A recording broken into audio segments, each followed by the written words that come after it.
করেছেন নাকি? সালামের জবাব তার একটু জোরে হলে ভালো হতো। আবার সালাম দিচ্ছি, আসসালামু আলাইকুম ওয়া রাহমাতুল্লাহি ওয়া বারাকাতুহু। মাশাআল্লাহ মাশাআল্লাহ, অনেক সুন্দর।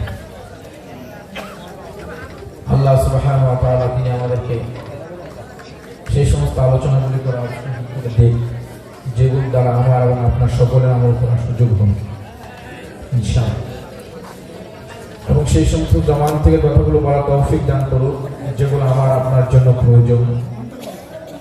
আপনারাও আমার জন্য দোয়া করুন যাতে করে আল্লাহ তাআলা দিল খুলে কথা বলার পরিবেশ সুযোগ আমাকে দেন এবং বলতে পারি। আর আপনারাও শুনতে পারেন, আমি আপনাদের জন্য দোয়া করি। যে সমস্ত ভাইরা এখনো বাইরে আছেন, ঘোরাফেরা করছেন, মেহেরবানি করে সামনে আসলে খুব ভালো হয়। স্টেজটা বললে আরো সুন্দর লাগবে, আলোচনা করতেও ভালো লাগবে, আপনাদের শুনতেও ভালো লাগবে। বাংলাদেশি বক্তাদের একটা দোষ আছে আর গুণ আছে, যাই বলেন না, যে বক্তার সাথে শ্রোতাকে কথা বলতে হয়, ঠিক না ভাই? আপনারা যদি আমার সাথে কথা বলেন তাহলে আমার জন্য খুব ভালো হবে, আর যদি আপনারা চুপ হয়ে যান তাহলে আমিও আস্তে আস্তে চুপ হয়ে, আর আপনারা যদি স্ট্রং থাকেন তাহলে ইনশাআল্লাহ আমিও স্ট্রং থাকবো ইনশাআল্লাহ। বলি সকলে সুবহানাল্লাহ যখন বলা দরকার, আল্লাহু আকবার যখন বলা দরকার, আলহামদুলিল্লাহ যখন বলা দরকার, জোরে জবাব দেবেন তো ইনশাআল্লাহ? দেবেন তো ইনশাআল্লাহ? জোরে ডাকলে খুশি হয় কে? কে খুশি হয়? কে খুশি হয়? আর চুপ করে বসে থাকলে খুশি হয় কে?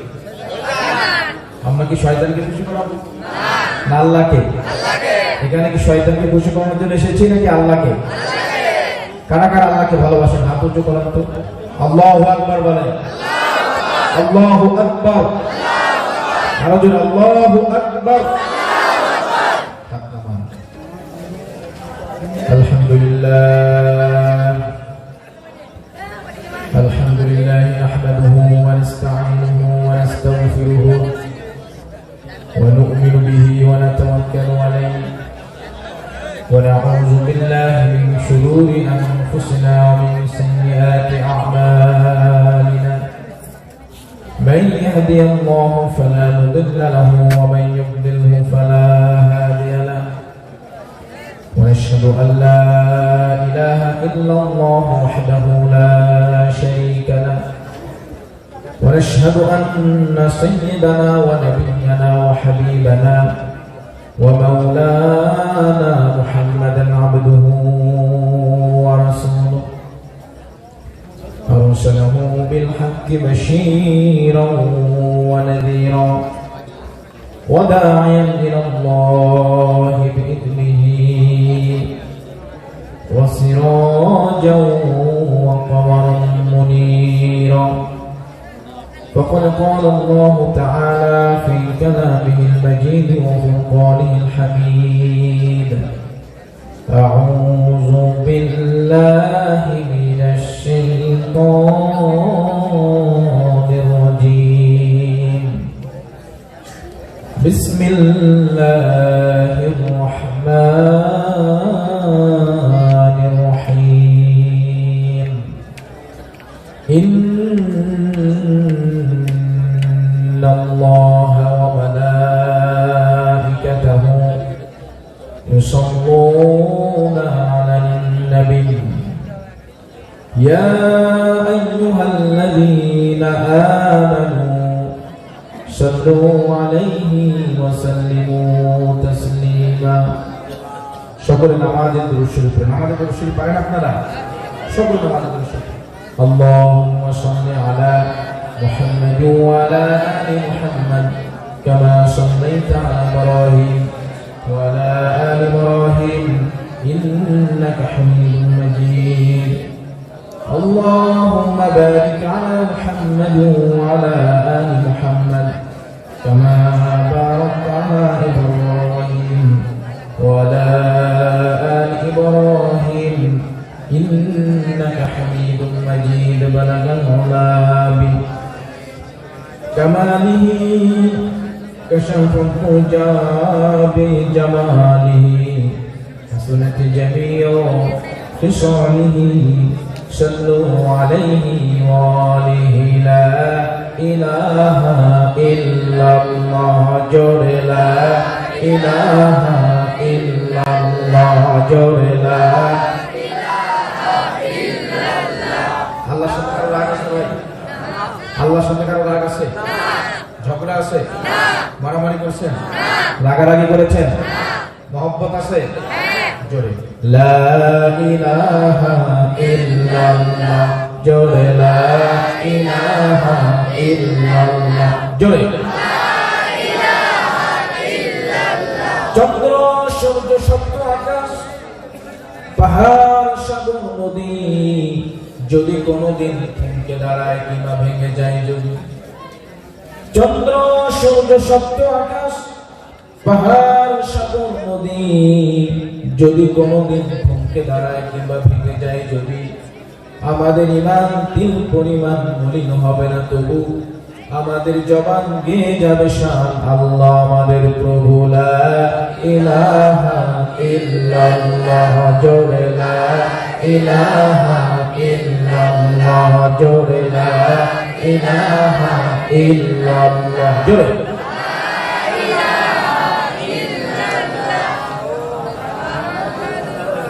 লা ইলাহা ইল্লাল্লাহ মুহাম্মাদুর রাসূলুল্লাহ। দৃষ্টিনন্দন নয়নাভিরাম সুনীল নীলব নীলিমাময় মেঘ মুক্ত মহাকাশ, চন্দ্র সূর্য গ্রহ নক্ষত্র কীট পতঙ্গ সৌররাজি, মহাসমুদ্র অতল তলে তলিয়ে থাকা নীলতিমি, আফ্রিকার গহীন বনরণ্যে লুকিয়ে থাকা হিংস্র প্রাণী, পদতলে পিপীলিকা অনন্ত পক্ষীরাজি সহ আমাদের সকলের ক্ষুধায় খাদ্য পিপাসায় পানির ব্যবস্থা করেন যে মহান সত্তা, সেই চিরন্তন চিরঞ্জীব আল্লাহ সুবহানাহু ওয়া তাআলা আলিশান দরবারে লাখো কোটি শুকর ও সাজুদ আদায় করছি, যিনি আজ আমাকে আপনাকে মঞ্চ ময়দানে দাঁড়িয়ে বসে আলোচনা করা এবং শোনার সুযোগ করে দিয়েছেন। সেই জন্য হৃদয়ের সবটুকু ভালোবাসা উজাড় করে হাস্যোজ্জ্বল চেহারা নিয়ে হাসি খুশি অবস্থায় হৃদয়ের মণিকঠোর থেকে একসাথে উচ্চ আওয়াজে একই আওয়াজে সকলে একসাথে পড়ছি আলহামদুলিল্লাহ রব্বানা লাকাল হামদ হামদান কাসীরান طيبا مباركا فيه وربنا لك الحمد كما ينبغي لجلال وجهك وعظيم سلطانك চলো বলবেন প্রশংসা করলাম কার? আওয়াজ হলো না। প্রশংসা করলাম কার? সবকিছুর মালিককে, আসমানের মালিককে, জমিনের মালিককে, আমার আপনার মালিককে, কুল কায়নাতের মালিককে। নামাজ পড়বো কার জন্য? রোজা রাখবো কার জন্য? হজ করবো কার জন্য? যাকাত দেবো কার জন্য? অন্যের জমি দখল করবো কার জন্য?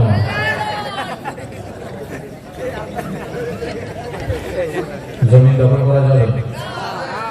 আগামীকালকে জমি দখল করবেন কারা কারা? হাত তুলুন তো। বলবেন বাংলাদেশ থেকে বক্তা আসছে, জমি দখল করতে বলছেন। আপনিও মামলা খান, আমারও মামলা খাওয়ান নাকি? জমি দখল করা ভালো মানুষের কাজ? ভালো মানুষের কাজ? আচ্ছা বলেন তো, জমি দখল করা কার কাজ জানেন আপনারা? হ্যাঁ, আপনাদের এলাকায় জমি দখল করার মতো পাবলিক আছে না নাই? না না না, এটা আমাদের বাংলাদেশে আছে, এখানে নাই মনে হয়। এখানে আছে। জমি দখল করা কার কাজ? হ্যাঁ, কার কাজ? অন্যের ফল করা কার কাজ? যাকাত না দেওয়া কার কাজ? নামাজ না পড়া কার কাজ? রোজা না করা কার কাজ? বুঝা গেছে ভাই? তাহলে জমি দখল করার উপরে থাকলে হবে না, সব জায়গায় নিয়ে আসতে হবে, ঠিক কিনা? তাহলে আমরা কি শয়তানের কাজ করবো না আল্লাহর কাজ করবো? এই পৃথিবীতে এই জমিনে কোন নবী কি জমিন দখল করেছেন? হ্যাঁ, করেছেন ভাই? কোন সাহাবীরা কি জমি দখল করেছেন? কোন আলেমরা? আপনাদের মসজিদ ইমাম সাহেব, হুজুর, মাদ্রাসার শিক্ষকরা জমি দখল করেছেন? এমনি তো চাকরি থাকে না, ঠিক কিনা? এমনি ইমাম সাহেবের চাকরি যায় আর আসে, মসজিদের হুজুরদের চাকরি যায় আর আসে, মাদ্রাসার শিক্ষকদের চাকরি যায় আর আসে। আরো যদি জমিন দখল করে পাবলিক যদি এটা জানে যে হুজুরে জমিন দখল করছে, চাকরি থাকবে?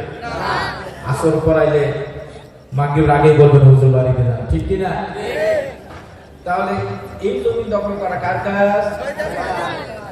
তার মানে বুঝলাম কোন নবী, কোন রাসূল, কোন সাহাবী, কোন ইমাম, কোন মুজতাহিদ কেউ জমিন দখল করার পক্ষে, কোন অন্যায়ের পক্ষে। তাহলে কি আমরা অন্যায়ের পক্ষে থাকবো না সঠিক পথে থাকবো? হ্যাঁ, আজকের ওয়াজ কমপ্লিট, ঠিক না? কমপ্লিট আজকের ওয়াজ, এতটুকুই যথেষ্ট। যদি আমরা মেনে নেই যে কোনো অন্যায়ের পক্ষে আমরা থাকবো না। আজকে কেমন না আমার দিল চাচ্ছে, দিল খুলে আপনাদের সামনে আলোচনা করতে চাই। ইনশাআল্লাহ বলি, ইনশাআল্লাহ বলি। কারণ হচ্ছে আমরা যেখানে থাকি, যদিও সেটা মুসলিম দেশ, কিন্তু অত সহজ না। শুধু আল্লামা দেওয়ার হোসেন সাইদি সাহেবের কণ্ঠের সাথে আমার কণ্ঠের একটু মিল থাকার জন্য অসংখ্য প্রোগ্রামে ঢুকতে দেয় না, থানা থেকে পারমিশন দেয় না। আমরা জানি না এই মাজলুম ব্যক্তির সাথে কি দোষ, কেন এত আক্রোশ। ওনার ইন্তেকালের এক সপ্তাহ পরে তার কবর জিয়ারত করতে গিয়েছি, বিল তো মানে না। ইন্ডিয়া থেকে অনেক ভাই বলেছেন, হুজুর ফোন দিয়েছেন, আপনি কি হুজুরের জানাজায় গিয়েছেন, শরীক হয়েছে কিনা? বললাম শরীক হতে পারি নাই, দিলে তামান্না ছিল, হয় নাই। জিয়ারত করেছেন? বলে করেছে, আলহামদুলিল্লাহ। অনেক আলেমরা বলতেছে, হুজুর আপনার কপাল কত ভালো যে হুজুরের কবর জিয়ারত করেছেন। সুবহানাল্লাহ। তার মানে আমার চেয়েও কত মহব্বত, আমার চেয়েও কত মহব্বত। মনিরুল ইসলাম ভাই কিছুক্ষণ আগে আলোচনা করে দিয়েছেন, তিনি বলেছেন আপনি হুজুরের কবর জিয়ারত করেছেন, আপনার খুশনসিব, যদি আমার নসিব হতো তাহলে কবরখানা কত ভালো হতো। এই যে মহব্বত, এই যে ভালোবাসা, শুধু কিসের জন্য? জোরে বলুন, শুধু কিসের জন্য? কিসের জন্য ভাই? কোরআনের জন্য। নাকি আল্লামা সাইদি সাহেব হুজুর আপনাদেরকে 1 বিঘা করে জমি দিয়ে গেছে? দিয়েছে? বলেন দিয়েছে? পৃথিবীতে মাসআলা আমরাও জানি, গায়বী জানাজা জায়েজ নাই, কিন্তু পৃথিবীতে এমন কোন রাষ্ট্র নাই যেখানে জানাজা হয় না। সুবহানাল্লাহ, সুবহানাল্লাহ। মহব্বত। আমি আপনি মারা গেলে কয়জন জানাজা দেবে? কয়জন জানাজা পড়বে বলেন তো? পৃথিবীতে এমন কোন রাষ্ট্র নাই যে রাষ্ট্র মুসলিম আছে আর হুজুরের জানাজা হয় নাই। আমি কাতারে সফরে গিয়েছি, আশ্চর্য ব্যাপার, আমাকে দেখালো সেখানকার, বলে হুজুর এই জায়গায় বিশাল একবারে ডানে বামে চোখ যতদূর যায় আল্লামা সাইদির জন্য জানাজা নামাজ হয়েছে। সুবহানাল্লাহ, সুবহানাল্লাহ। আমাদের মাযহাবে জায়েজ নাই। আমি শুধু বুঝাতে চাচ্ছি একজন আলেমের প্রতি কতটুকু মহব্বত, কতটুকু ভালোবাসা। যারা সেই আলেমকে 13 বছর জেলখানায় বন্দী রাখলো, ধর্ষক বানালো, খুনি বানালো, রাজাকার বানালো, মৃত্যুর পর সমস্ত জনগণ তার জানাজায় শরীক হয়ে যে যেখানে পেরেছে জানাজা আদায় করে গোটা বাংলাদেশটা যেন একটা জায়নামাজে পরিণত হয়েছিল। সুবহানাল্লাহ। জনগণ বুঝিয়ে দিয়েছে, আপনারা যাকে ধর্ষক বানিয়েছেন আমাদের কাছে তিনি ধর্ষক না, আপনারা যাকে খুনি বানিয়েছেন আমাদের কাছে খুনি না, আপনারা যাকে রাজাকার বানিয়েছেন আমাদের কাছে তিনি রাজাকার। এটা মহব্বত। এটা কি কখনো কি সরাসরি দেখেছেন হুজুরকে? দেখেন নাই, কিন্তু দিলের মধ্যে মহব্বত আছে না? আছে না? এক সপ্তাহ পর আমি গিয়েছি, পুলিশ কোনোভাবেই কবরের কাছে ঘেঁষতে দেয় না, কবরের কাছে যেতে দেয় না, মোটেও যেতে দেয় না। 1 মিনিট সময় দেয় মাত্র, যাও দেখবে চলে আসবে। আমি সেখানে দেখেছি, আমি আমার গাড়ি বহন নিয়ে গিয়েছিলাম, আমার মুসল্লিরা পর্যন্ত সেখানে গিয়েছে। আমি দেখেছি যারা আসতেছে বাবা মারা গেল এতটা কাঁদে না, হুজুরের কবরের পাশে 1 মিনিট দাঁড়ায় যত টাকা। মানুষের বাবা মারা গেলে অতটা কাঁদে না, মা মারা গেলে এতটা কাঁদে না, কিন্তু হুজুর মারা গেলে যতটা মানুষ কেঁদেছে, মানুষ কাঁদে নাই। আসমান সহ্য করতে পারে না, বৃষ্টির সময় তখন ছিল না, আল্লাহ রাব্বুল আলামিন আসমানকেও কাঁদায় বৃষ্টি দিয়ে দিয়েছে। শুধু আসমান কি দিচ্ছে তা না, যেই সময় হুজুর ইন্তেকাল করেন, ঈশানের সময় হুজুর ইন্তেকাল করেন, আল্লাহ রাব্বুল আলামিন গোটা বাংলাদেশটাকে কাঁপুনি দিছে, গোটা বাংলাদেশের জমিনটা কেঁপে উঠেছে। আমার ভাইরা, মাগরিবের সময় একজন পুলিশকে বললেন, আমার মন চাচ্ছে জামাতের সাথে নামাজ পড়ার জন্য। আমার ভাইরা, নামাজ বাদ দেন, নামাজ বাদ দেন, আপনারা তো নামাজ বাদ দিয়ে দেন, কিন্তু আল্লাহ নবী সাল্লাল্লাহু আলাইহি ওয়াসাল্লাম নামাজের ব্যাপারে ইন্তিকালের সময় যে তাকিদটা দিয়ে দিয়েছেন, আল্লাহ আমাদের হোসেন সাইদি নামাজ ইন্তিকালের সময় কি তাকিদ দিয়েছেন? সুবহানাল্লাহ। মাগরিবের সময় জিজ্ঞেস করলেন, ভাই আমার দিল বড় চাচ্ছি, মন বড় চাচ্ছি, জামাতের সাথে নামাজ পড়ার জন্য তোমাদের কারণ আছে? কয়েকজন পুলিশ তাকে গার্ড দিয়ে রেখেছে। একজন বলে, হুজুর আমার হুজুর আছে। হুজুর বললেন, তারা আমার সাথে আসলে জামাতে নামাজ হবে। সেই পুলিশের হাতটা ধরে বলতেছে, বাবা আজকের পর থেকে আর কোনদিনও নামাজ ছেড়ে দিও না, আজকের পর থেকে আর কোনদিনও জামাত ছেড়ে দিও না, কারণ যার নামাজ নাই তার দিন নাই, যার দিন নাই তার ইসলাম নাই, তার জান্নাত নাই। বলুন ঠিক কিনা? এই হলো কোরআনের পাখি। রাগ হচ্ছে না আপনারা?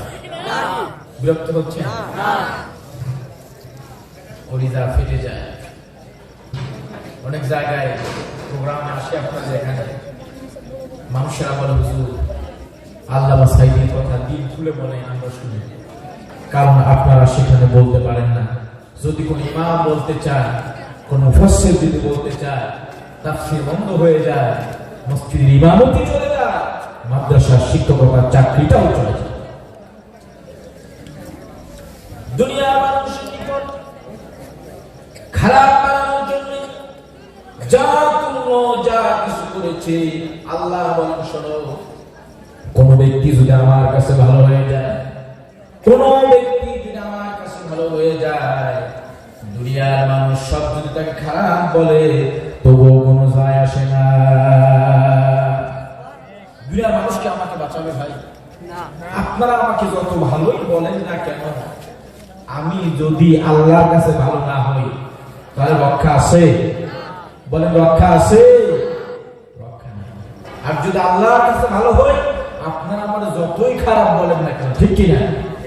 যতই খারাপ বলেন, যদি আমি আল্লাহর কাছে ভালো হই, তাহলে আমি সফল, ঠিক কিনা? যদি বলেন আল্লাহ সাইদ আল্লাহর কাছে ভালো ছিল। আল্লাহু আকবার বলেন। কাবাগর থেকে পারমিশন দেওয়া হয়েছিল, দুইটা পারমিশন তাকে দেওয়া হয়েছিল। 1 নম্বর পারমিশন, আপনি যখন আসবেন কাবাগরে ঢুকবেন, সুবহানাল্লাহ বলেন। হাজী সাহেবরা কাবাগর ধরার জন্য কত চেষ্টা করে, হাজর আসওয়াদ ধরার জন্য কত চেষ্টা করে, কাবাগরটা ছুঁয়ে দেখবে কত চেষ্টা করে, কিন্তু আল্লাহ রাব্বুল আলামিন এই বান্দাকে পারমিশন দিয়েছিলেন যে আপনি যখনই কাবা ঘরে আসবেন, আপনার জন্য কাবাগর খুলে দেওয়া হবে। 2 নম্বর পারমিশন, সব পরিবার নিয়ে আপনি মক্কায় অবস্থান করবেন। সারাদিন 24টা ঘন্টা আপনি কাবা ঘর তাকায় তাকায় দেখবেন, যে কাবার দিকে তাকালে গুনাহ মাফ, দোয়া কবুল হয়, সুবহানাল্লাহ বলেন। সেই কাবা ঘরের পাশে থাকার জন্য পারমিশন দেওয়া হয়েছে। তিনি বলেছেন, আমি তো কোরআনের খাদেম, আমি তো বাংলা ভাষা মানুষদের জন্য কোরআনের খাদেম। আল্লাহ রাব্বুল আলামিন যদি আমাকে চাইতেন, আরবে আমাকে পাঠাতেন, মক্কা মদিনায় আমাকে পাঠাতেন, কিন্তু আল্লাহ তো আমার মক্কা মদিনায় পাঠায় নাই। আল্লাহ তো আমাকে বাংলাদেশে পাঠিয়েছেন, বাঙালিদের জন্য পাঠিয়েছেন। আপনারা যে প্রস্তাব দিয়েছেন আলহামদুলিল্লাহ, কিন্তু আমি আমার বাংলাদেশি মানুষদেরকে সারা থাকতে পারবো না। সুবহানাল্লাহ। এই সেই মানুষ যিনি কোরআন ঠাকুরের সামনে কথা বলতেন, প্রত্যেকটা প্রোগ্রামে 10 জন 20 জন করে বেদি কালেমা পড়ে মুসলমান। সুবহানাল্লাহ। আমার ভাইরা, তিনি নিজেকে কিভাবে সাজিয়েছিলেন, নিজের জীবনটাকে কিভাবে সাজিয়েছিলেন। বাংলাদেশের ডুপ্লিকেট কোরআন বলা হয় আল্লামা সাঈদীকে। তার জীবন কিভাবে সাজালেন যে গোটা দুনিয়ার মানুষ তাকে মহব্বত করে। আরবরা গিয়েছে, আমি কাতারে গিয়েছি, শেখরা হাত ধরে ধরে বলতেছে, চোখের পানি ছাড়তেছে যে আল্লামা সাঈদীর জন্য আমাদেরকে নিয়ে দোয়া করো। আমার ভাইরা, লন্ডন, ব্রিটেন, আমেরিকা এমন কোন রাষ্ট্র নাই যে রাষ্ট্রগুলির ভিতরে আল্লামা সাঈদীর জন্য দোয়া হয় নাই। আমি বোঝাতে চাই তার জীবনটা কিভাবে সাজালেন যে গোটা দুনিয়ার মানুষের কলিজার মধ্যে, মুসলমানদের মধ্যে আল্লাহ মহব্বত ঢুকায় দিয়েছে। ওই আয়াতে কারিমা আমি তেলাওয়াত করব, আজকে আলোচনা আমার নিজের জীবনকে সাজানোর জন্য। যে জীবন সাজালে দুনিয়ার মানুষ যদি আপনার শত্রু হয়ে যায়, আল্লাহ যদি বন্ধু হয়ে যায়, আপনি সফল। আর আল্লাহ যদি আপনার শত্রু হয়ে যায়, দুনিয়ার সব মানুষ যদি বন্ধু হয়, তাহলে আপনি বিফল। আল্লাহ রাব্বুল আলামিন বলেন, ইয়া আইয়ুহাল্লাযীনা আমানু কু আনফুসাকুম ওয়া আহলিকুম নার। জোরে বলতে হবে, জোরে বলতে হবে। আপনার আল্লাহর আওয়াজ যত স্পিড হবে, আমার আলোচনাগুলি কলিজার থেকে তত বের হবে ইনশাআল্লাহ। কষ্ট হচ্ছে ভাই? কষ্ট হচ্ছে আপনাদের? এই আয়াতের মধ্যে আল্লাহ ঈমানদারদেরকে ডাকলেন। কাদেরকে ডেকেছেন? ঈমানদারকে। ঈমানদার কারা বলেন তো? কারা? আমরা। কারা? যারা ঈমান এনেছে। সুবহানাল্লাহ। আমরা যারা ঈমান এনেছি, আল্লাহ আমাদেরকে ডাক দিয়েছেন। আল্লাহু আকবার বলেন। আল্লাহ আমাদেরকে ডাকলেন। এত গরিব, এত গরিব, এত গরিব, এত গরিব, এত গরিব, এত গরিব আপনাদের ভারতবর্ষে এখন কেউ নাই, বাংলাদেশেও কেউ নেই, এত গরিব। আমার সাহাবারা কমপ্লেইন করলেন, হুজুর আব্দুল্লাহ রাদিয়াল্লাহু আনহু প্রত্যেকটা দিন আপনি সালাম ফিরানোর পর দৌড়ায় চলে যায়, থাকে না, এই জায়গায় থেকে না, চলে যায়। হুজুর লক্ষ্য করলেন, তাই তো প্রত্যেক নামাজে সালাম ফিরানোর পর খোঁজে, সাহাবীকে খুঁজে পায় না। সমস্ত সাহাবীরা কমপ্লেইন করল, আব্দুল্লাহ সাহেব আপনার কোনো আলোচনায় শুনে না, কোনো কথাই শুনে না, কোরআনের কোন আয়াত নাযিল হলো কি হলো না তার কোনো চিন্তা ফিকির নাই। তার মানে দুনিয়া তার মধ্যে ঢুকেছে, দুনিয়ার ফিকির তার দিলের মধ্যে ঢুকে গেছে, আখিরাত দূর হয়ে যাচ্ছে। আমার ভাইরা, আল্লাহর হাবিব কয়েকজন সাহাবীদেরকে নিয়ে আব্দুল্লাহ রাদিয়াল্লাহু আনহুর বাড়িতে গেলেন। যাওয়ার পর দরজায় নক করলেন, দরজায় নক করলেন, আমার ভাই একটু মনোযোগ দেন, নিজেকে বাঁচাবেন কেমনে, জাহান্নাম থেকে নিজেকে বাঁচাবেন কিভাবে, একটু মনোযোগ দেন। হুজুর দরজায় নক করলেন, সালাম দিলেন। একবার সালাম দিলেন, ভিতর থেকে কোনো আওয়াজ আসলো না। দ্বিতীয়বার আবার সালাম দিলেন, ভিতর থেকে কোনো আওয়াজ আসলো না। তৃতীয়বার আবার সালাম দিলেন, ভিতর থেকে কোনো আওয়াজ আসলো না। রাসূলুল্লাহ সালাম দেয়, আর সালামের জবাব ভিতর থেকে দিচ্ছে না। বলেন তো কেমনটা হবে? আজ রাত একটায় মিজানুর রহমান আজহারি যদি আপনার দরজায় এসে যদি সালাম করে, দরজা কি খুলবেন না? বলেন তো, দরজা কি খুলবেন না? আমি যদি আমার বয়ানের পরে আপনার বাড়ি থেকে দরজা মাক করে আর বলি, আমি মুফতি হেলাল মাহমুদ আল আজাদি একটু যিনি বয়ান করলেন দরজাটা করে কতটা মহব্বত নিয়ে ভালোবাসা নিয়ে দরজাটা আপনি খুলবেন, কিন্তু আল্লাহর হাবিব তিনবার সালাত দিলেন, সালামের জবাব তুলতে গিয়ে আসলো না। হুজুর সাহাবীদেরকে বললেন, আমার সাহাবীরা চল ফিরে যান, থাকা লাগবে না। আল্লাহর হাবিব সাহাবীদেরকে নিয়ে মদিনার দিকে রওনা দিয়েছেন। মোটামুটি রাস্তা অনেক, পিছন দিক থেকে আব্দুল্লাহ রাদিয়াল্লাহু আনহু দৌড়ায় এসেছেন। পিছন দিক থেকে আসার পর বলছেন, আসসালামু আলাইকা ইয়া রাসূলুল্লাহ, আসসালামু আলাইকা ইয়া হাবিবাল্লাহ, মাফ করবেন আমাকে, আমি আপনার সালামের জবাব দিতে পারি না, সালামের জবাব দিতে পারি না। হুজুর বলেন, আব্দুল্লাহ তিনবার সালাম দিলেন, মুহাম্মদ রাসূলুল্লাহ তুমি সালামের জবাব দিলে না। বলে, হুজুর আপনি মাফ করবেন।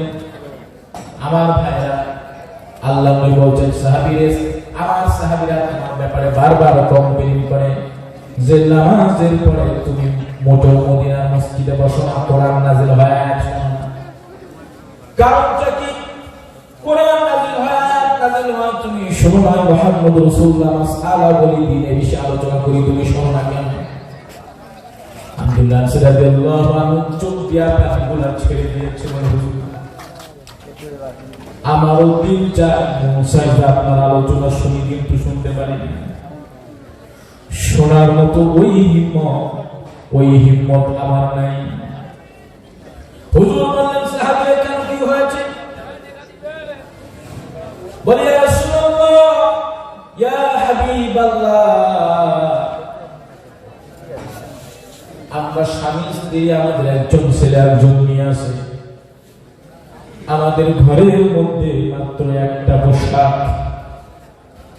হুজুর আপনার আলোচনা কোরআনের আয়াত শুনতে বড় ইচ্ছা করে, বড় মন চায়, কিন্তু পারি না। ঘরের কোণের মধ্যে এক জায়গায় একটা গর্ত করেছি, দিল চায় আপনার পিছনে নামাজ পড়বো, নামাজ পড়ে আপনার আলোচনা শুনবো, কিন্তু সময় হয় না, সুযোগ হয় না। বলে, কেন রে? বলে, হুজুর আমার স্ত্রীকে আমি গর্তের ভিতরে ঢুকায় দেই, আমি নামাজে চলে যাই, আপনার পিছনে নামাজ পড়ি, আমার স্ত্রীকে বলি, স্ত্রী রে, রাসূলুল্লাহর পিছনে যদি নামাজ না পড়ি কলিজা ঠান্ডা হয় না। আল্লাহর হাবিবের পিছনে নামাজ না পড়লে কলিজা ঠান্ডা হয় না, দিলে মন শান্তি পায় না। আমাদের তো একটা পোশাক আছে, তাহলে কেন নামাজ পড়বো না জামাতের সাথে? আমার স্ত্রী বলে, স্বামী আমার পোশাক যেহেতু একটা আছে, কিয়ামতের ময়দানে আল্লাহ জিজ্ঞেস করে, বান্দারে একটা পোশাক তো ছিল জামাতে, কেন নামাজ পড়ো নাই? ইয়া রাসূলুল্লাহ, আমার স্ত্রীকে ওই গর্তের মধ্যে আমি ঢুকাইয়া দিই, আমি ওই পোশাকটা পরে, চাদরটা পরে গায়ে দিয়া মসজিদ নববীর মধ্যে চলে যাই, নামাজ পড়ি। মদিনার থেকে বাড়ি অনেক চাদরে, আবার চিন্তা করি রাসূলুল্লাহর কথা যদি বসে জায়গায় শুনি, তাহলে আমার স্ত্রীর নামাজ কাজা হয়ে যাবে। আমি আবার বাড়িতে দৌড়ে আসি, স্ত্রীকে গর্তের থেকে উঠে আমি গর্তের মধ্যে ঢুকে যাই। আমি গর্তের ভিতরে ঢুকে যাই, আমার পোশাকটা আমি আমার স্ত্রীকে দেই, আর স্ত্রীকে বলি, স্ত্রী রে, আমি তো জাহান্নাম থেকে বাঁচার জন্য সালাত রাসূলুল্লাহর পিছনে আদায় করলাম, এই রাত্রিও তাড়াতাড়ি কাপড়টা পরে নামাজ আদায় করে জাহান্নাম থেকে বাঁচাতে। সুবহানাল্লাহ। নামাজের প্রতি কতটা যত্নশীল, নামাজের প্রতি কতটা যত্নশীল। একটা মাত্র পোশাক, জামাত ছেড়ে দেয় নাই, স্বামী নামাজ ছেড়ে দেয় নাই, স্ত্রীও নামাজ ছেড়ে দেয় না, একটা পোশাক দিয়ে নামাজ পড়েছে। আমার ভাইরা, আব্দুল্লাহ আনসারী যখন এই কথাগুলো যখন আল্লাহর হাবিব সাল্লাল্লাহু আলাইহি ওয়াসাল্লামকে যখন বলছিলেন, আমার ভাইরা, রাসূলুল্লাহ চোখ দিয়ে টপ টপ করে পানি পড়তেছে, গাল বাইরে পড়তেছে। আব্দুল্লাহকে কোলের মধ্যে নিয়ে, বুকের মধ্যে নিয়ে বলে, আব্দুল্লাহ রে, মুহাম্মদ রাসূলুল্লাহ যে নামাজের জন্য তায়েফের ময়দানে আঘাত খেয়েছে, আমি মুহাম্মদ রাসূলুল্লাহ যে নামাজের জন্য উহুদের ময়দানে আঘাত প্রাপ্ত হয়েছি, আমি মুহাম্মদ রাসূলুল্লাহ যে নামাজের জন্য মক্কা নগরীতে আঘাত প্রাপ্ত হয়েছি, আজ আমার কলিজা ঠান্ডা হয়ে গেছে। সুবহানাল্লাহ। আমার ভাইরা, কেউ যদি নিজেকে বাঁচাতে চায় যে আমি নিজেকে বাঁচাবো, নিজেকে বাঁচাতে বলেছেন কে? জোরে বলুন না ভাইরা, জোরে বলুন না। কে বলেছে? কে? আল্লাহ বলেছেন। আমি যদি আমার নিজেকে বাঁচাতে চাই, তাহলে নামাজ বাদ দিয়ে না নামাজ পড়ে? হ্যাঁ, বাদ দিয়ে না পড়ে? যারা নামাজ বাদ দিয়ে নিজেকে বাঁচাতে চায়, মোটেও নিজেকে বাঁচানো যাবে যাবে। এখন তো শীতের সময়, শীত আসছে, ঠিক কিনা? ঠিক। কোরিয়ার কম্বলের তলে দিয়ে ঘুমায় থাকে, রাত সকাল 10টায় ঘুম থেকে ওঠে।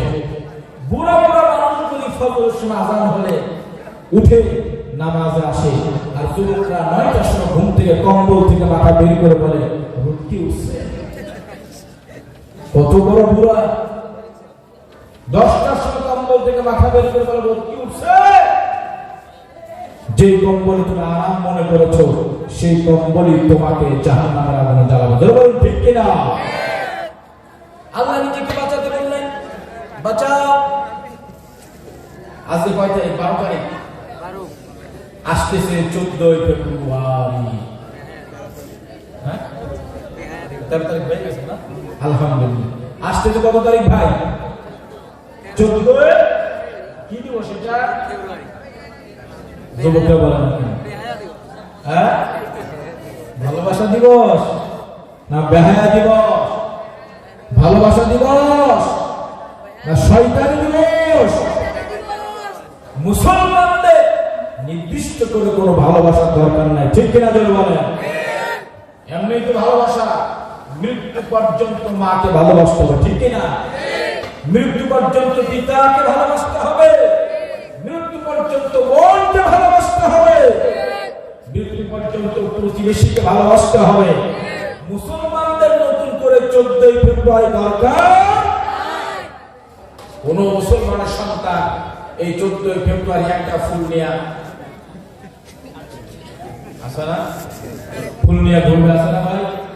গাছ স্কুলের সামনে ঘুরবে, কলেজের সামনে ঘুরবে, কোচিং যেখানে পড়ানো হয় সেখানে ঘুরবে। আমার ভাইরা, মুসলমানদের জন্য আপনার কি ভালোবাসা দরকার আছে? দরকার আছে?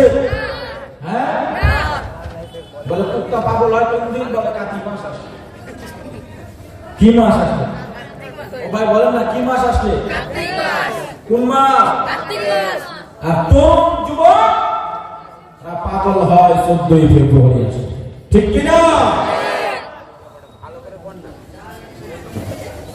আল্লাহ সুবহানাহু ওয়া তাআলা তোমাকে যে অধিকার দিয়েছে, সে অধিকার হচ্ছে তোমার জন্য আল্লাহ 4টা নাম নির্ধারণ করবেন। সুবহানাল্লাহ। একটা বিয়ে করছো, ক্ষমতা আছে আরেকটা, ক্ষমতা আছে আরেকটা, ক্ষমতা আছে আরেকটা। এবার আগামীকালকে আপনারা শুরু করে দিয়েন না। মা বোনটা কি আসে? শুনতেছে? তাহলে আগামী বছর দাওয়াত হবে না। স্ত্রীকে ভালোবাসবেন, যে ফুলটা অন্যের মেয়েকে দাও, এই ফুলটা আমি স্ত্রীকে দাও, ঠিক কিনা? এই ফুলটা বোনকে দাও, মাকে দাও। সারাটা বছর ভালোবাসার কোনো খোঁজ খবর নাই, বছরে একদিন এসে বলে আই লাভ ইউ। ও তো আই লাভ ইউ টু। আমিও। কোন মুসলমানের ছেলে বিয়ের আগে ভালোবাসতে পারে না। আবার বলে কি পবিত্র ভালোবাসা। ফিরে শয়তান, কত বড় শয়তান! একে তো জেনার কাজ করতেছে, গুনার কাজ করতেছে, আবার বলে কি পবিত্র ভালোবাসা। কয়েকদিন পরে মেয়ের বাপ যখন আরেক জায়গায় বিয়ে দেয়, সিগারেট একটা নিয়ে গাঁজা খায়া রাস্তায় টাকামালা করে থাকে। বলে আমার করে কেন? বলে জীবন শেষ। বলে কেন? বলে শেখা হয়েছে।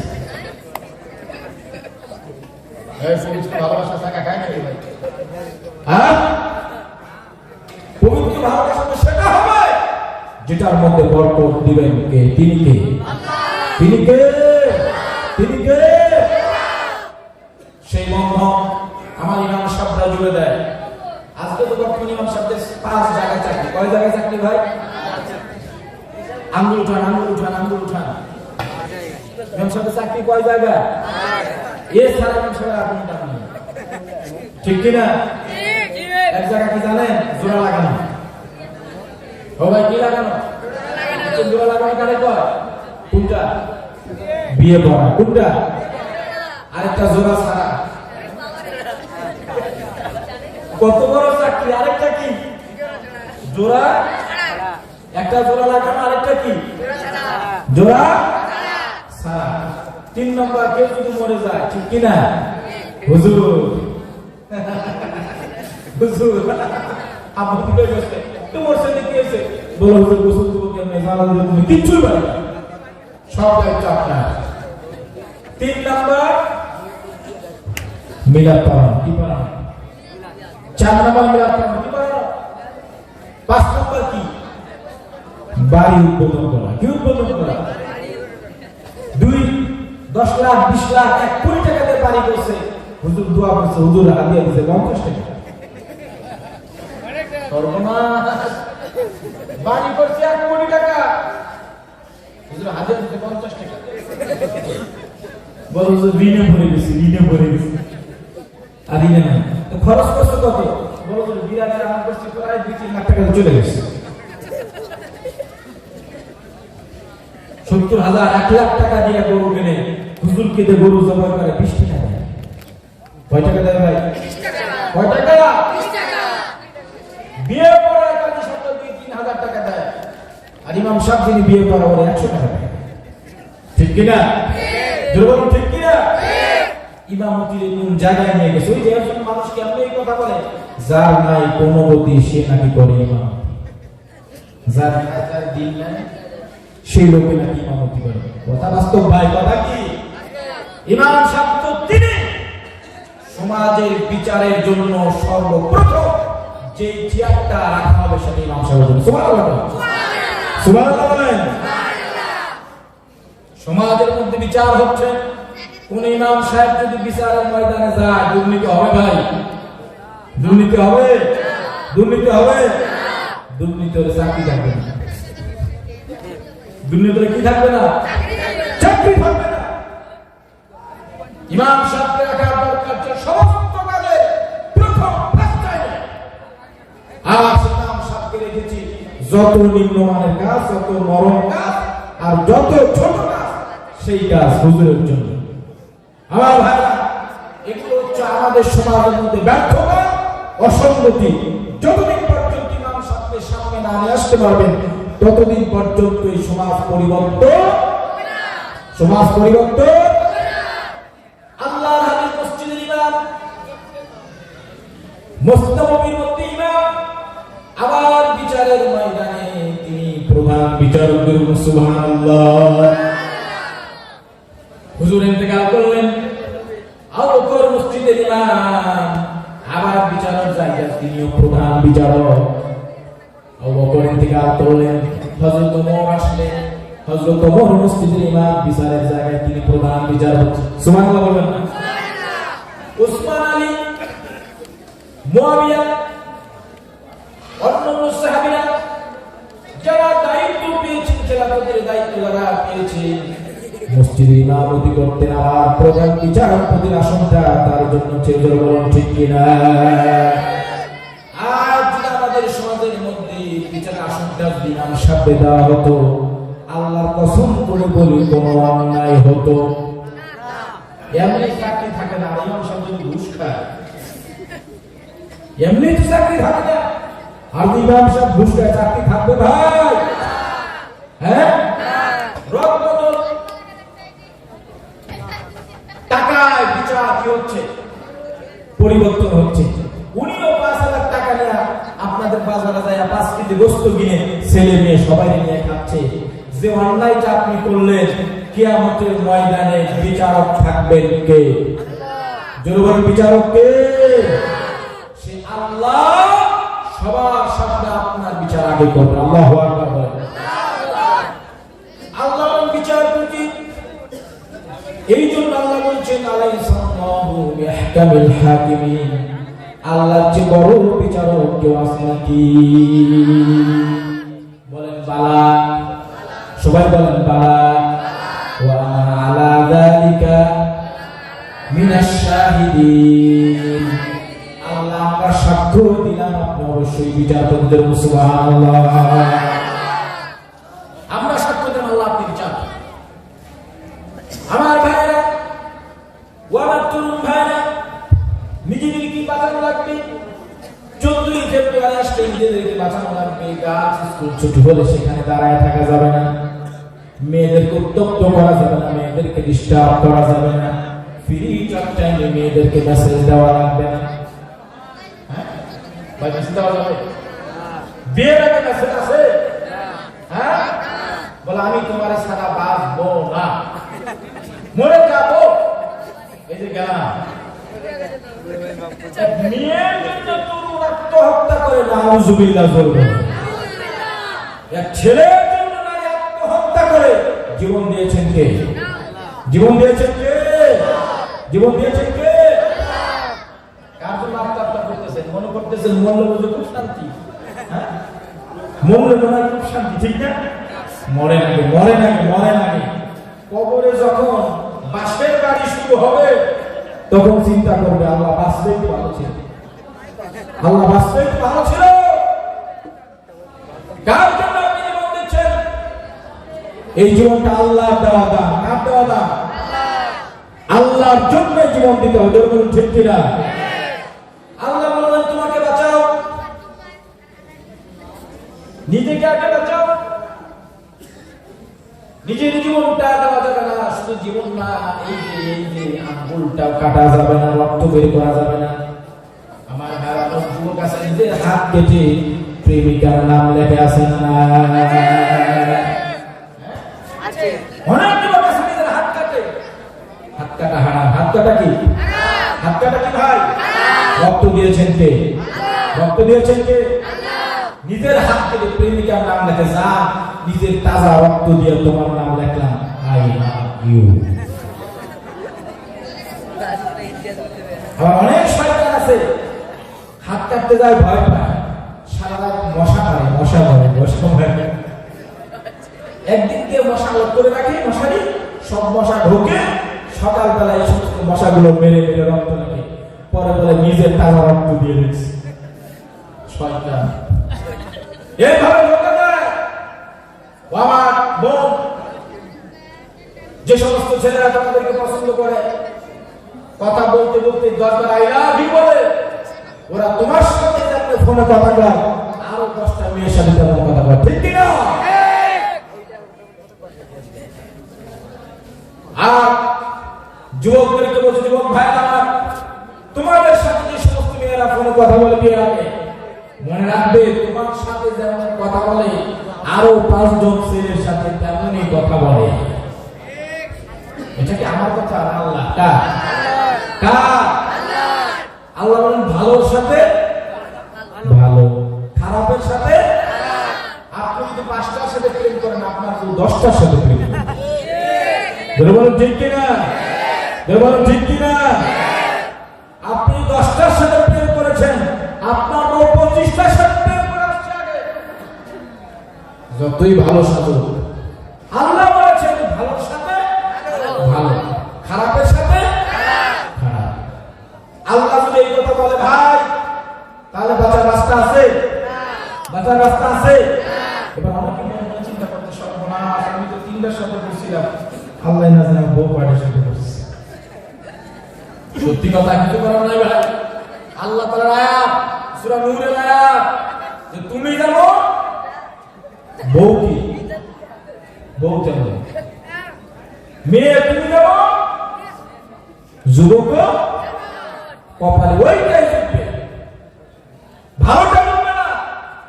আল্লাহ বলছে নিজেকে বাঁচাও। তুমি যখন নিজেকে বাঁচাবে, নিজেকে যখন বাঁচাবে, বাঁচাতে চাইবে, আল্লাহ বলেন বান্দা শোনো, আমি তোমার জন্য সমস্ত রাস্তাগুলো সহজ করে দেব। আমার বন্ধুগণ, এই জন্য যুবক ভাইদেরকে বলি, ও আমার তরুণ ভাইরা, যুবক ভাইরা, তোমাকে আল্লাহ বাঁচতে বলেছি, তোমার পরিবারকে বাঁচাতে বলেছি। নিজের বাঁচার অর্থ হলো তুমি তোমার পিতা মাতার সাথে যেমন আচরণ করবে, ভালো আচরণ করবে। তুমি যখন পিতা মাতা হবে, তোমার সাথেও তেমনি আচরণ করা হবে। তুমি যদি খারাপ আচরণ করো, তোমার সাথে খারাপ আচরণ করা হবে। তোমার সন্তানরা তোমার সাথে খারাপ আচরণ করবে। এই জন্য বলি, নিজে ভালো হও, জগৎ ভালো হয়ে যাবে। বলুন ঠিক কিনা? আর তুমি যদি খারাপ হও, বারবার জগৎ ভালো করার চেষ্টা করো, কোনদিনও জগৎ ভালো হবে না, জগৎ ভালো হবে না। আগে নিজেকে পরিবর্তন করো, নিজেকে পরিবর্তন করো। নিজের দিলের মধ্যে আল্লাহর মহব্বত, রাসূলুল্লাহর মহব্বত ঢুকাও। কেন রাসূলুল্লাহর মহব্বত, আল্লাহর মহব্বত অন্তরে ঢুকাবে? আল্লাহ রাব্বুল আলামিন বলেন, ওয়াকুতুহান নাস ওয়াল হিজারা। আল্লাহ বলেন, জাহান্নামকে জ্বালাবো মানুষ দিয়া আর পাথর দিয়া। জাহান্নামের ইন্ধন হবে মানুষ, জাহান্নামের ইন্ধন হবে পাথর। দুইটা আল্লাহ রাব্বুল আলামিন জাহান্নামকে জ্বালাবে। আপনাকে দিয়ে যদি আল্লাহ জাহান্নাম জ্বালাইবার পর্যন্ত অবস্থাটা কি হবে? আমার ভাইরা, এর জন্য কোন মানুষ যদি ঈমান আনে, যত মুসিবত আসুক, যত বিপদ আসুক, ফাঁসির মঞ্চে চলে যান, তিনি একজনের উপর অটল থাকবেন। তিনি কে? আল্লাযীনা ইযা আসাবাতহুম মুসিবা ক্বালু ইন্না লিল্লাহি ওয়া ইন্না ইলাইহি রাজিউন। যত বিপদ, যত মুসিবত আসুক, অটল থাকবো কার উপরে? বলবো কার কথা? ভাই, আল্লাহর কথা জবানে রাখতে রাজি আছে? আমার ভাই, মক্কা নগরীতে বেলাল, ব্যাংক নাই, ব্যালেন্স নাই, টাকা নাই, পয়সা নাই, অর্থ নাই, করি নাই, ঘর নাই, গাড়ি নাই, কোনো বিষয় নাই। এমনকি মক্কার মানুষগুলো বেলালের নাম ধরে পর্যন্ত ডাকে না। বলে, নাম ধরে ডাকে না কেন? তাফসীর কিতাবের মধ্যে এসেছে, মুশরিকরা মনে করত বেলালের নাম ধরে ডাকলে মুখটা নাপাক হয়ে যাবে। নাউযুবিল্লাহ বলেন।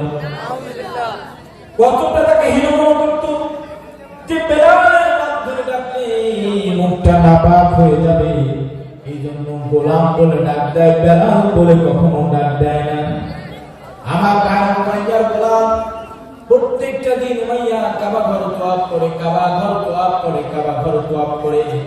বেলাল রাদিয়াল্লাহু আনহু সাথীটা নিয়ে পিছনে পিছনে দাঁড়ায়া দাঁড়ায়া উমাইয়াকে সায়া দেয় প্রত্যেকদিন।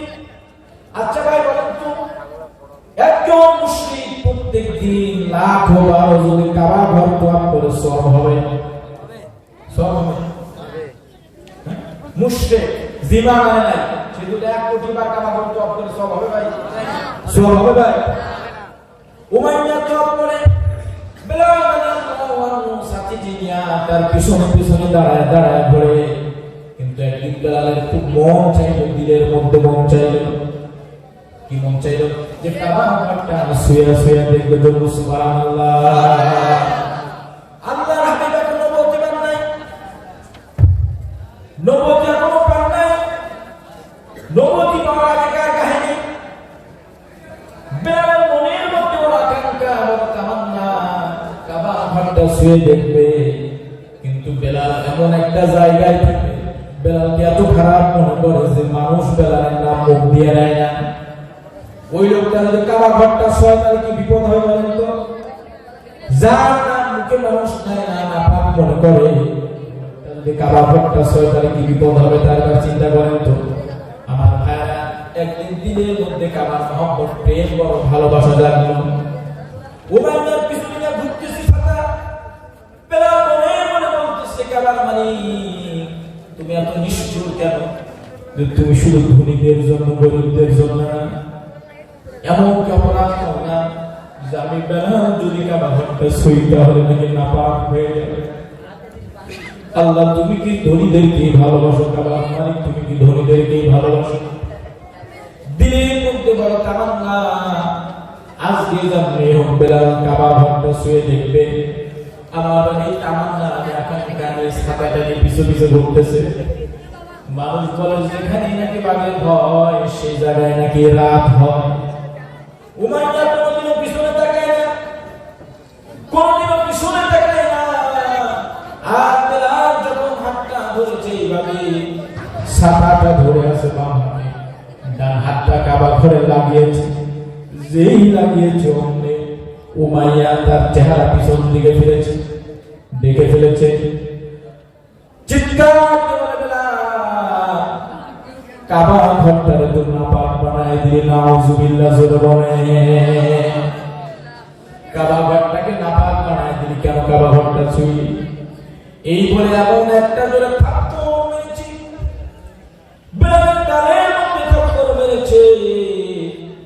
কালো চেহারা মানুষ, আঙ্গুল গুলো গালের মধ্যে যেন ফুটে গেছে এমন অবস্থা।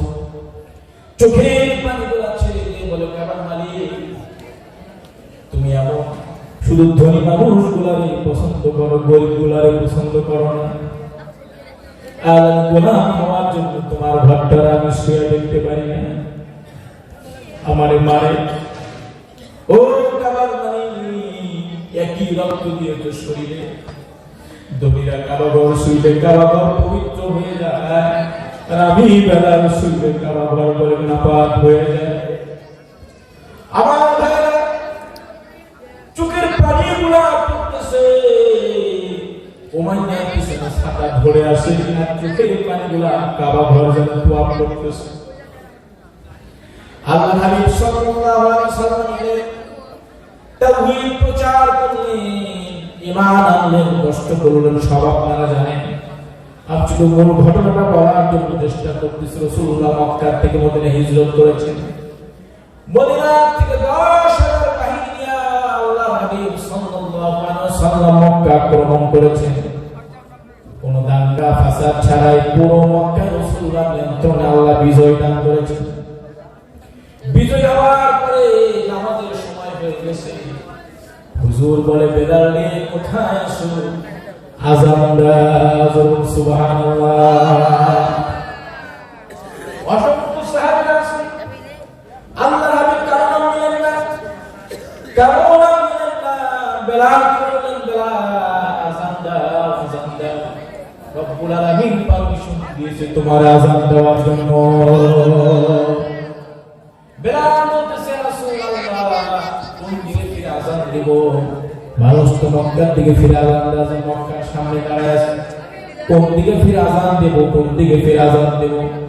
আল্লাহর হাবিব বললেন বেলাল রে, আল্লাহ রাব্বুল আলামিন আজ তোমাকে পারমিশন দিয়েছে। পূর্বের একটা কথা তোমার স্মরণ করায় দিতে চাই।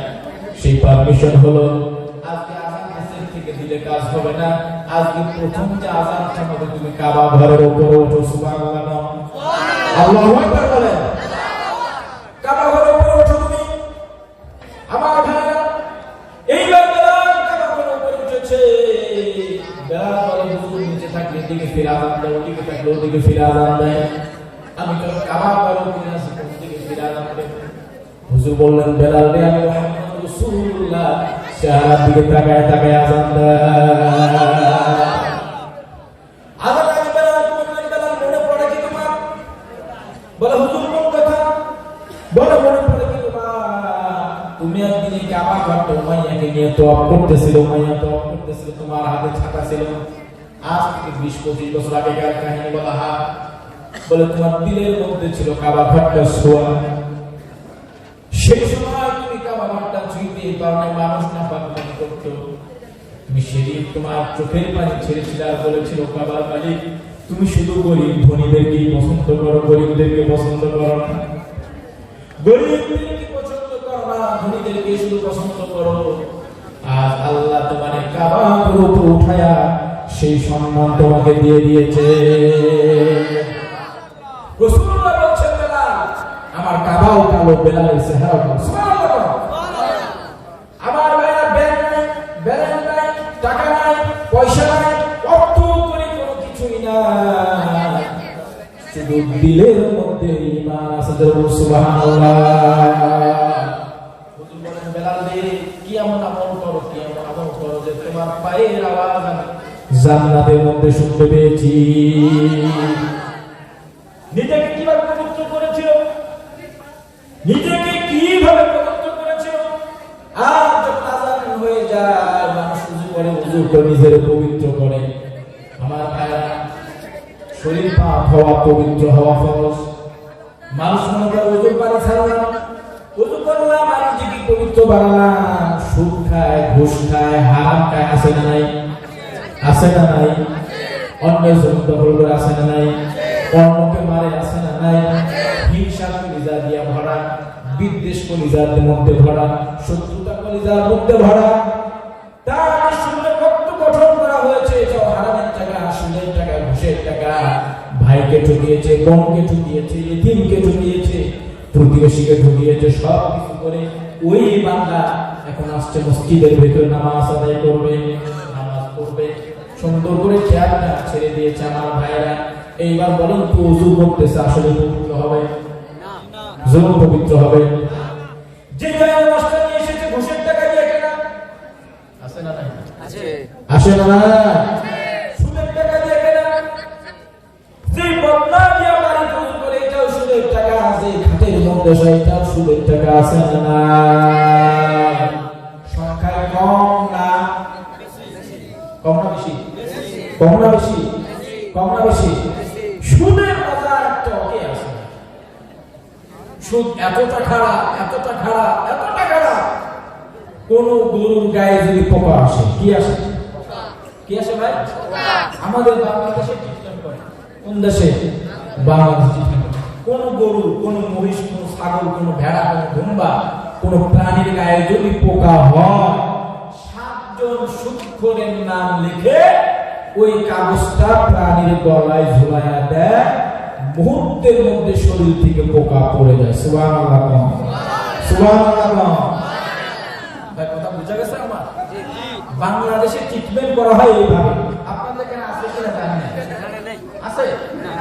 বাংলাদেশে ট্রিটমেন্ট করে এইভাবে।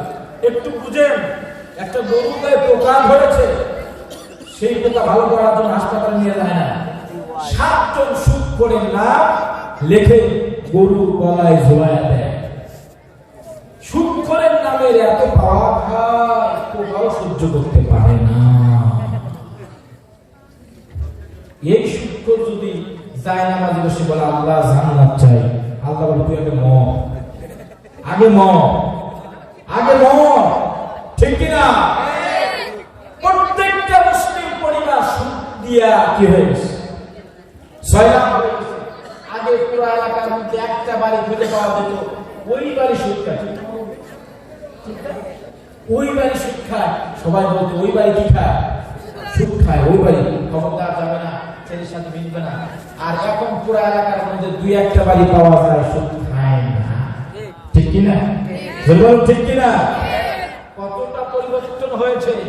আমি বলি ভাই আমার, যে শরীর হারাম দিয়ে গঠন হয়, যে শরীরটা হারাম দিয়ে গঠন হয়, ওই শরীর জান্নাতে যাবে না। জান্নাতে যাবে লা তাদখুলুল জান্নাতা জাসাদান হুদিয়া বিল হারাম। যে শরীরটা হারাম দিয়ে তৈরি হয়, সেই শরীর কোথায় যাবে? জান্নাতে। কোথায় যাবে না? জান্নাতে। জান্নাতে যাবে। আল্লাহ বলেন ইয়া আইয়ুহাল্লাযিনা আমানু কু আনফুসাকুম, নিজেকে বাঁচাও, আপনাকে দায়িত্ব দিয়েছে। ইমাম সাহেব কয়দিন নামাজ পড়ে আপনাকে বাঁচাবে? হ্যাঁ, এখানে মাহফিল কয়দিন করে আপনাকে বাঁচাবে?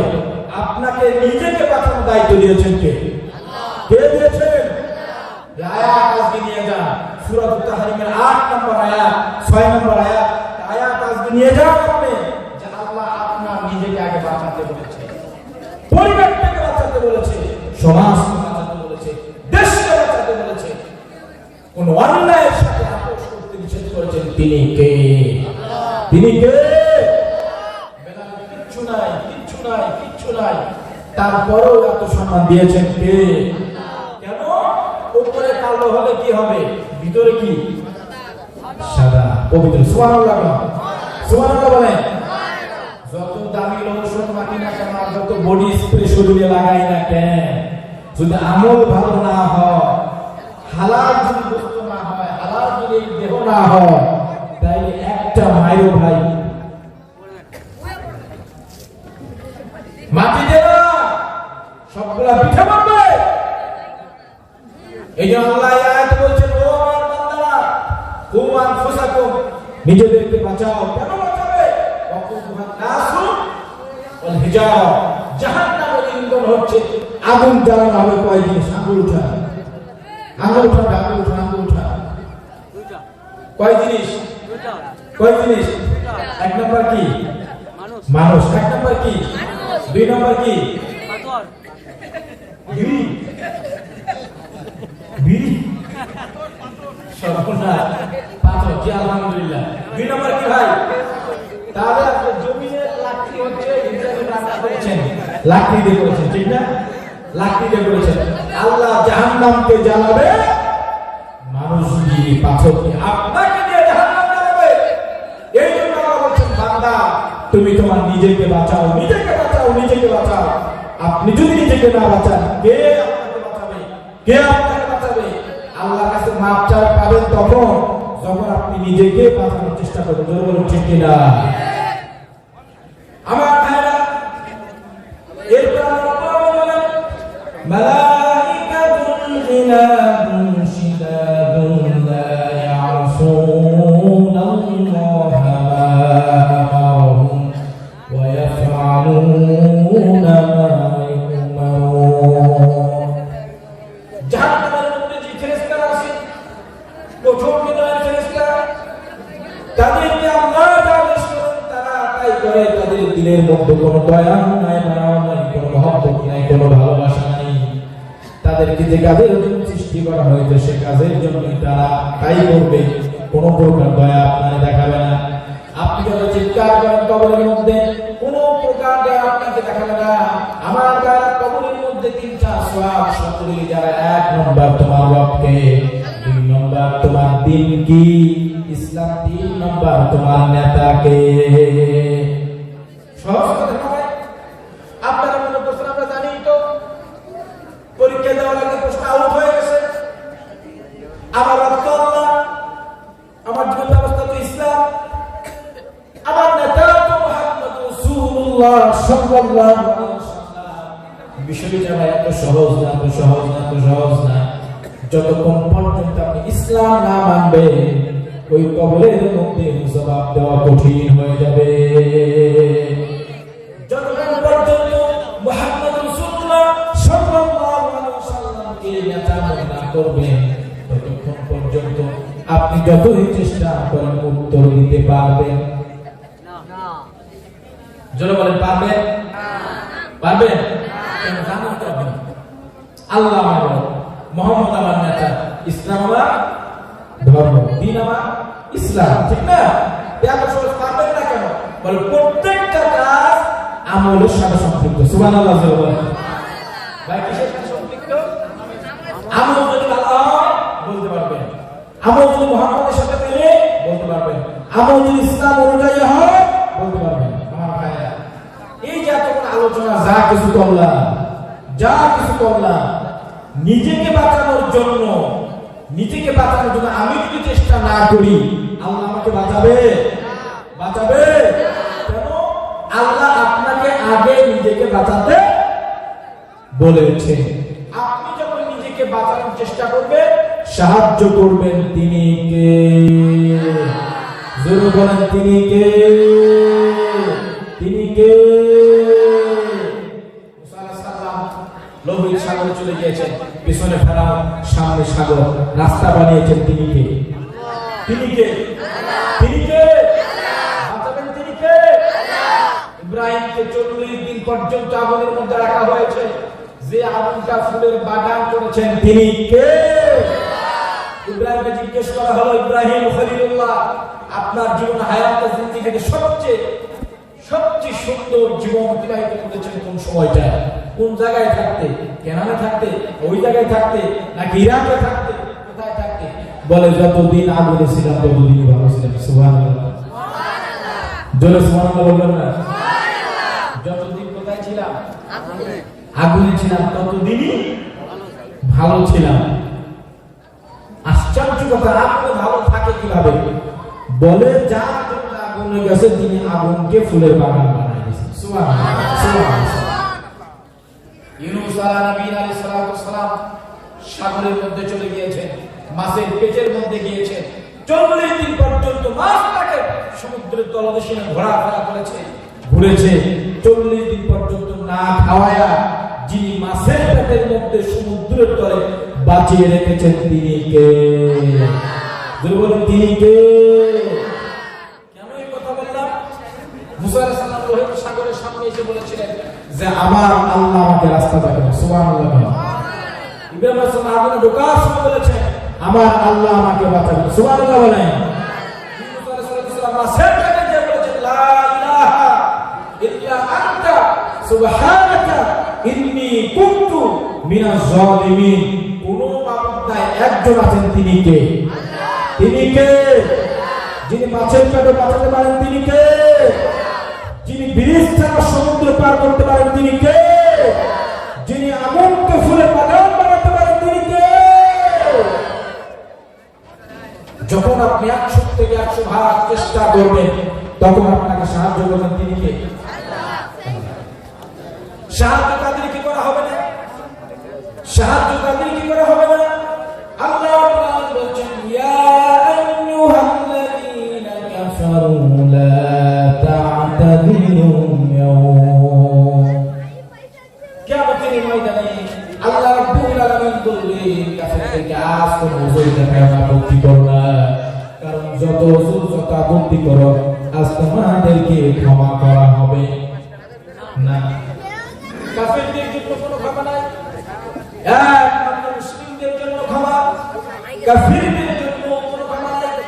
আল্লাহ রাব্বুল আলামিন আগের আয়াতে আমাদেরকে ভয় দেখালেন, তারপর মাঝখানে আরেকটা ঢুকাই দিলেন, বললেন শোনো কাফেরদের জন্য কোনো ক্ষমা নাই, কিন্তু মুমিনদের জন্য ক্ষমা আছে। আমার মুমিন বান্দাদের জন্য, আমার মুমিন বান্দারা যদি আমার প্রতি ঈমান আনে, ঈমান আনার পর যদি আমার মুমিন বান্দাগুলি কোনো অন্যায় করে, কোনো গুনাহ করে, গুনাহ করার পর আমি আল্লাহর কাছে যদি ফিরে আসে, আমি রব্বুল আলামিন তার জিন্দেগির গুনাহ মাফ করে দিব। চলতে গুনাহ হয়ে গেছে, ফিরতে গুনাহ হয়ে গেছে, আল্লাহ রব্বুল আলামিন 3 নম্বর আয়াতে এটাও কি ঘোষণা করলেন, বুঝায় দিলেন, সব আগে ভয় দেখালেন, পরে বললেন কাফেরদের জন্য কোনো মাফ নাই। 3 নম্বর মুমিনদেরকে আবার ডাকতেছেন আল্লাহ রব্বুল আলামিন, ইয়া আইয়ুহাল্লাযীনা আমানু তুবু ইলাল্লাহি তাওবাতান নাসুহা। আল্লাহু আকবার, আল্লাহু আকবার বলেন। এইবার ইমানদারদেরকে ডাকতেছেন, ও ইমানদার, ও ইমানওয়ালা, ও আমার ইমানদার বান্দাগুলি, তুবু ইলাল্লাহি তাওবাতান নাসুহা, তওবা করো, তওবা করো, তাওবাতান নাসুহা, তওবা করো, একনিষ্ঠভাবে তওবা করো। তুমি যদি একনিষ্ঠভাবে তওবা করো, আশা করো যে আসা রাব্বুকুম আন ইউকাফিরু আনকুম সাইয়্যাতিকুম, আশা করো যে আল্লাহ রাব্বুল আলামিন তোমাদের গুনাহগুলি maaf করে দিবে। আল্লাহু আকবার, আল্লাহু আকবার। কেন আল্লাহু আকবার বলালাম জানেন? আসা রাব্বুকুম আন ইউকাফিরু আনকুম সাইয়্যাতিকুম, যে সমস্ত গুনাহগুলি আপনি করেছেন, এখন খালেদ দিলে তওবা করেছেন, ওই সমস্ত গুনাহগুলিকে পরিবর্তন করে 1 লাখ যদি গুনাহ করে থাকেন, আল্লাহ 1 লাখ নেকি বানায় দিবেন। সুবহানাল্লাহ। আরো জোরে, আরো জোরে, আরো জোরে। আমরা আমাদের শিক্ষকদেরকে বলেছি এটা কেমন হবে, আগে যে গুনাহ করেছে আল্লাহ সেই গুনাহগুলোকে নেকি বানায় দিবেন। বলে যার তওবা যেমন, যার তওবা কি যেমন হবে, তওবার কোয়ালিটি যদি কি থাকে, ভয় লাগে না। চেনেন পোল্ট্রি মুরগি চেনেন? নিজেও লড়ে না, ঠিক কিনা? যেমনি সবাই রাখবে অমনি থাকে, ঠিক কিনা? যেরকম আগে যখন বিয়ে হতো, জামাই শ্বশুর বাড়ি গেলে বেশি মুরগি খাইতো, ঠিক না? জোর ঠিক না ভাই? আর এখন শ্বশুর বাড়ি গেলে খাওয়া কি? হ্যাঁ, পোল্ট্রি কি খাওয়া? মুরগি তো আর না, জামাইও বেগুন জায়গা, মুরগি তো শক্তি নাই, ওই মুরগি জামাই খেলে শক্তি হবে ভাই? এই জন্য আগে দাদাদের ছেলে মেয়ে 7, 8 জন, 10 জন, 12 জন বিবিরা কোনো মতে ছেলের জান নাই শেষ। কেন? শ্বশুরে খালি পোল্ট্রি খাওয়ায়। কি খাওয়ায় ভাই? ওরই শক্তি নাই, জামার শক্তি হবে কোন জায়গায়?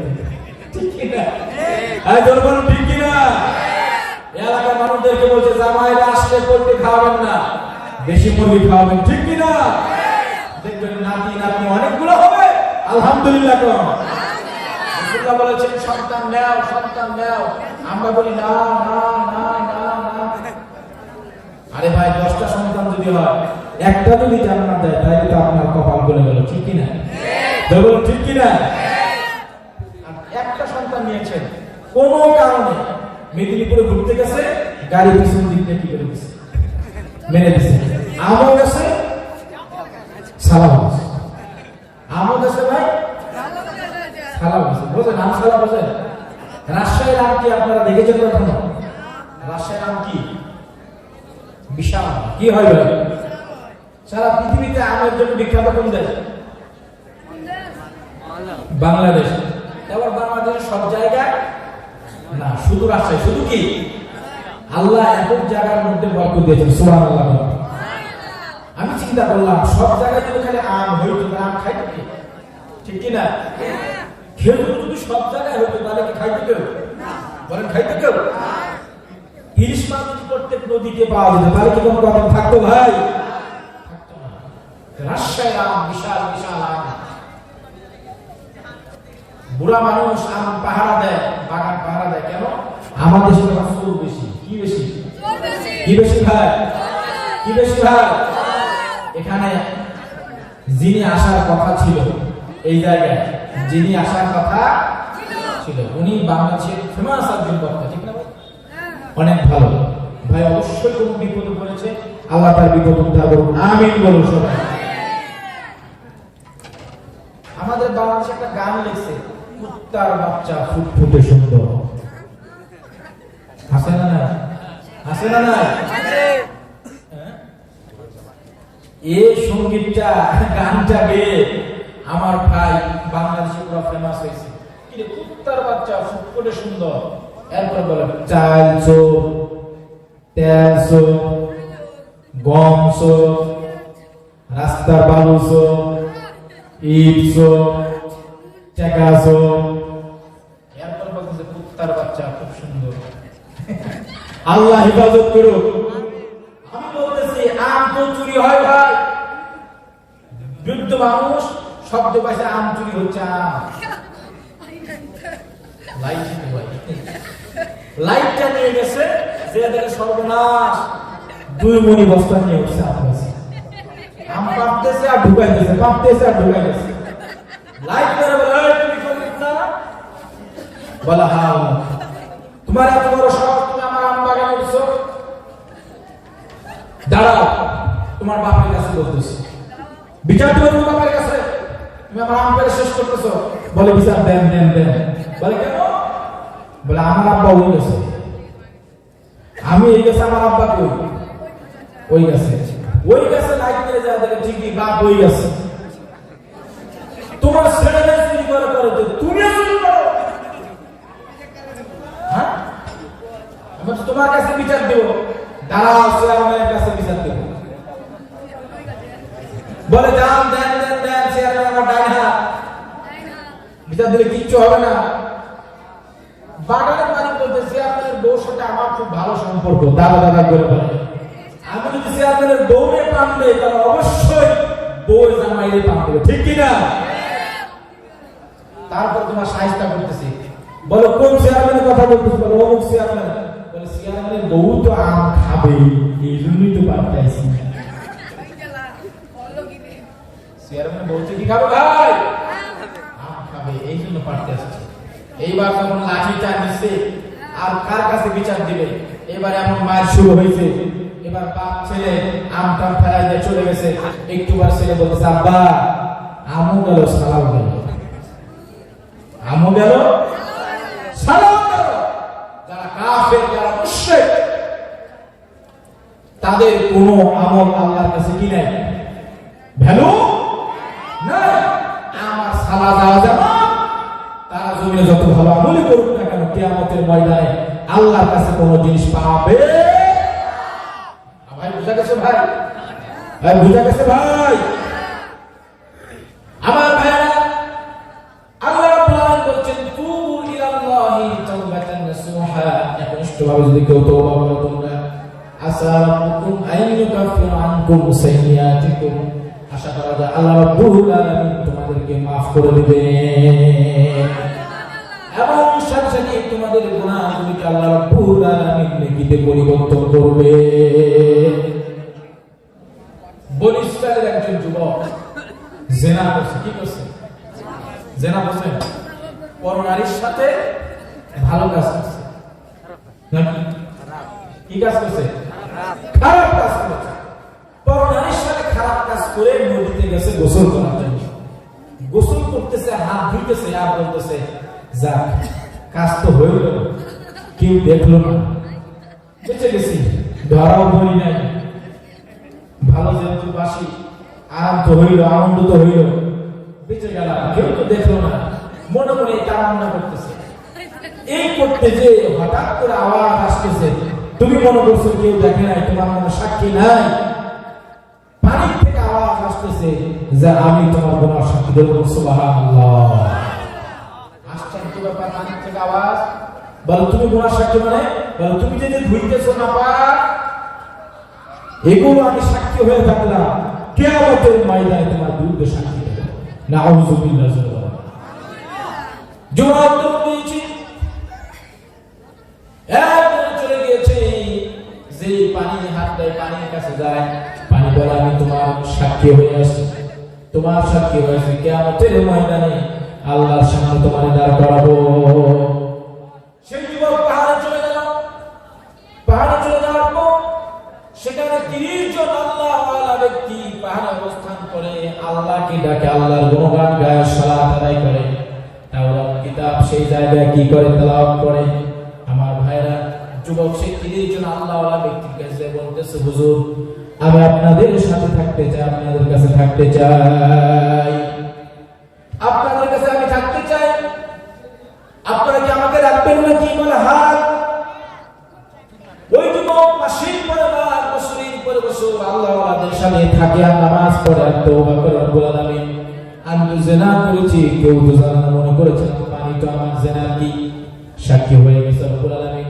তুমি মাফ করো প্রত্যেক দিন দোয়া করে প্রত্যেক দিন দোয়া করে আমার ভাইরা এমন এক মৌকারণ শুরু হলো বৃষ্টি বন্ধ হয়ে গেল রোদের তাপ বেড়ে গেল পাহাড়ের মধ্যে গাছগাছালি শুকায় গেল সকলেই মিলে এক জায়গায় বসে বলতেছে এই জায়গায় থাকা যাবে না কারণ গাছগাছালি শুকায় গেছে খাবার আমাদের পাওয়া যাবে না অন্য কোথাও আমরা চলে যাই ওই যুবক সহ 30 জন আল্লাহওয়ালা ব্যক্তি দরবেশ মানুষ তাদেরকে নিয়ে ওই নদীর পথ দিয়ে হাঁটতেছে এদের মধ্যে যে সবচেয়ে বেশি বড় সে বলতেছে এত সুন্দর নদী এত সুন্দর ঘাট আসো আজকে আমরা এই জায়গায় গোসল করি তারপর এই জায়গা থেকে যাব সকল বলতে খুব ভালো পরামর্শ 2-1 দিন পর 2-1 সপ্তাহ হয়ে গেছে গোসল হয় না এই জায়গায় গোসল করলে আমাদের জন্য ভালো হবে আমার ভাইরা 30 জন আল্লাহওয়ালা ব্যক্তি গোসল করার জন্য নেমেছে গোসল করবে কিন্তু ওই যুবক আর গোসল করতে নামে না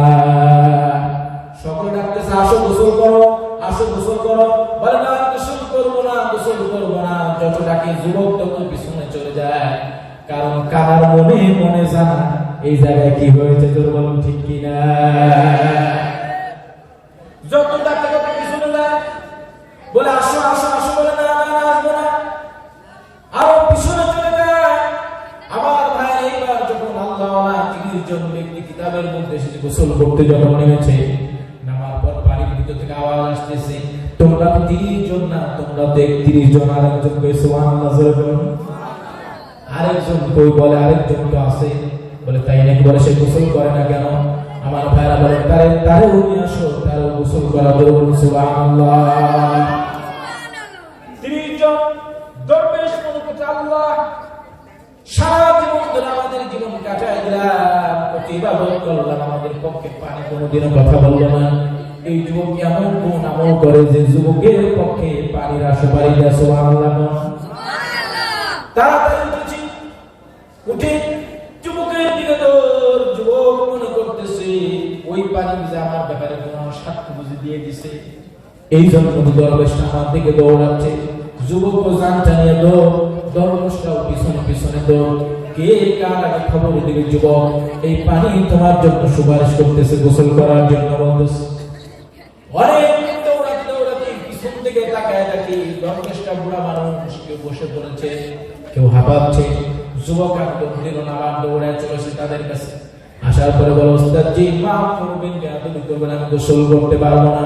বলে, কেন গোসল করবে না? বলে, এই ব্যাপার, এই ব্যাপার, এই ব্যাপার, অন্যায় করেছি, জেনা করেছি, এই জায়গায় গোসল করতে এসেছি। আর নবীজি কি বলেছি? আমার গুনাহ তো কেউ দেখে না, আমার তো গুনাহ কোনো সাক্ষী নাই। আমি যখন গুনাহগুলো যখন বুঝছিলাম, নাপাকগুলো বুঝছিলাম, তখন যে পানির ভিতর থেকে আওয়াজ আসতেছে যে আপনার সাক্ষী। হুজুর, আর বাড়িতে ফিরে যাই না, চলে গিয়েছি পাহাড়ে। ওই জায়গায় পাহাড়ে যায় আজ 2টি বছর আপনাদের সাথে আল্লাহর গোলামি করে সেজদায় পড়ে থাকি। কারণ ওই গুনাহ যদি কিয়ামতের ময়দানে আল্লাহর সামনে আর নবী মুসার সামনে যদি উঠানো হয়, আমার বাঁচার কোনো রাস্তা থাকবে না, যাওয়ার কোনো রাস্তা থাকবে না। জাহান্নামের আগুন আমার কপাল দাও দাও করে জ্বলে উঠবে। 30 জন মানুষ বুকের মধ্যে জড়ায় না। বলে, যুবক, চিন্তা করতে হবে না, চিন্তা করতে হবে না। যেই পানিরা তোমার গুনার জন্য সাক্ষী হয়েছিল, আজ ওই পানিগুলো সাক্ষ্য দিয়েছে, আল্লাহ তোমাকে মাফ করে দিয়েছে। আল্লাহু আকবার বলেন, আল্লাহু আকবার বলেন। আমার জীবন কার জন্য? বলেন, কার জন্য? আল্লাহ। আপনার জীবন কার জন্য? আপনি যদি আপনার জীবন, আমার জীবন আল্লাহর জন্য যদি করতে পারি, তাহলে বলে আমাদের ভয় আছে? বলে, আমাদের ভয় আছে? আমার জীবন, আমার মরণ, আমার জিন্দেগি, বলুন ঠিক কিনা? আমার জীবন, আমার মরণ, আমার জিন্দেগি, ইয়া ইলাহি কবুল করো, ইয়া ইলাহি কবুল করো আমার জিন্দেগি। আমার জীবন, আমার মরণ, আমার বন্দেগি। আমার জীবন, আমার মরণ, আমার জিন্দেগি। আমার জীবন, আমার মরণ, আপনার জীবন, আপনার মরণ যদি আল্লাহর জন্য হয়ে যায়, রাসূলুল্লাহ বলেছেন চোখটা বন্ধ হবে, কবরটা জান্নাতের বাগান হয়ে যাবে। সুবহানাল্লাহ, সুবহানাল্লাহ, সুবহানাল্লাহ। হয় নাই তো? আলা ইবনে হাজদামি রাদিয়াল্লাহু আনহু, নামটা ভালো করে মনে রাখেন। আলা ইবনে হাজদামি রাদিয়াল্লাহু আনহু সাথীদেরকে নিয়ে জিহাদের ময়দানে গিয়েছেন। জিহাদের ময়দানে যাওয়ার পর পানির সংকট দেখা দিল। সমস্ত সাহাবীরা বলল, হযরত, যদি আল্লাহর কাছে দোয়া করতেন পানির ব্যবস্থা হয়ে যেত। আলা ইবনে হাজদামি বলেন, হাত উঠা, বলছে আল্লাহ পানির দরকার। বলে, শুধু বলেছে আল্লাহ পানির দরকার, বলার সাথে সাথে আল্লাহ বৃষ্টি দিতে। সুবহানাল্লাহ। আমাদের বর্তনে পেয়ালা যে যেখানে আছে সব জায়গায় পানি নিয়ে রাখলাম, উঠকে খাওয়ালাম, ওনাকে খাওয়ালাম, সব কিছু করলাম।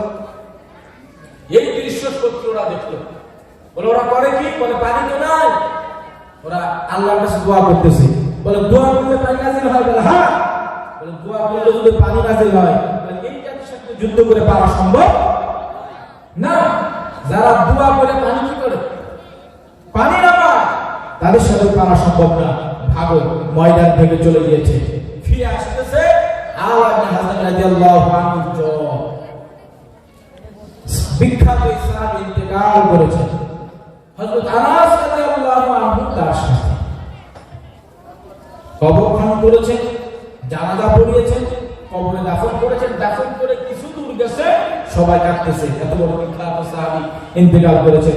কত আল্লাহ মানুষ ছিল, ভালো মানুষ ছিল, ইন্তেকাল করেছেন। কান্নার পানি থেকে বৃদ্ধা বলতেছে, ভাই আপনারা কান্না করেন কেন? বলে, আমাদের সবচেয়ে সম্মানিত ব্যক্তিটা ইন্তেকাল করেছে। বলে, সেই লোক কোথায়? বলে, তাকে দাফন করছে ওই জায়গায়। বলে, সর্বনাশ, তাড়াতাড়ি লাশ উঠান। বলে কেন?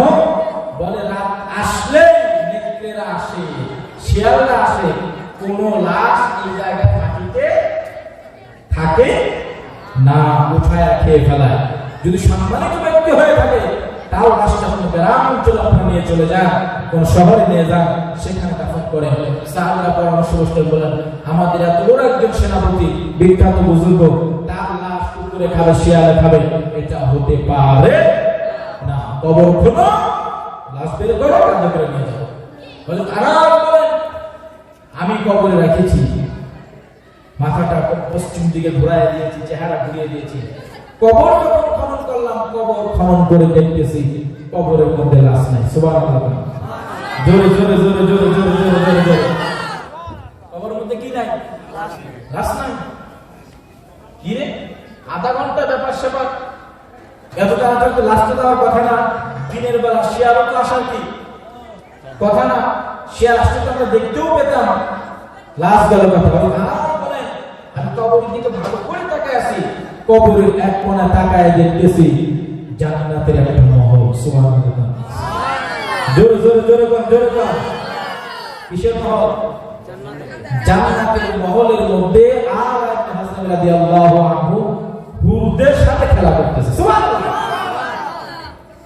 বলা আমার সাথীদের কি বললাম, আমার সাথীরা কবর বন্ধ করে দাও। বলে কেন? লাশ তো চাই নিব। বলো লাশ তো আমরা দেখতে পাচ্ছি। বলে লাশ তোমাদেরকে নেওয়া লাগবে না, তার লাশের দিন বানাবার জন্য, দায়িত্ব নেওয়ার জন্য, লাশের যাতে কোনো ক্ষতি না হয় আমরা চেষ্টা করেছি, কিন্তু আল্লাহ রাব্বুল আলামিন তার আগেই আলা ইবনে হাজনাবির জিম্মা নিজে নিয়ে নিয়েছে।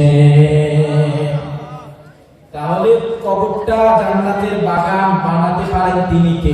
আল্লাহ। তিনি কে? তিনি কে? রাসূলুল্লাহ বলেছেন কবরটা হয় জান্নাতের বাগান হবে, আর না হবে জাহান্নামে।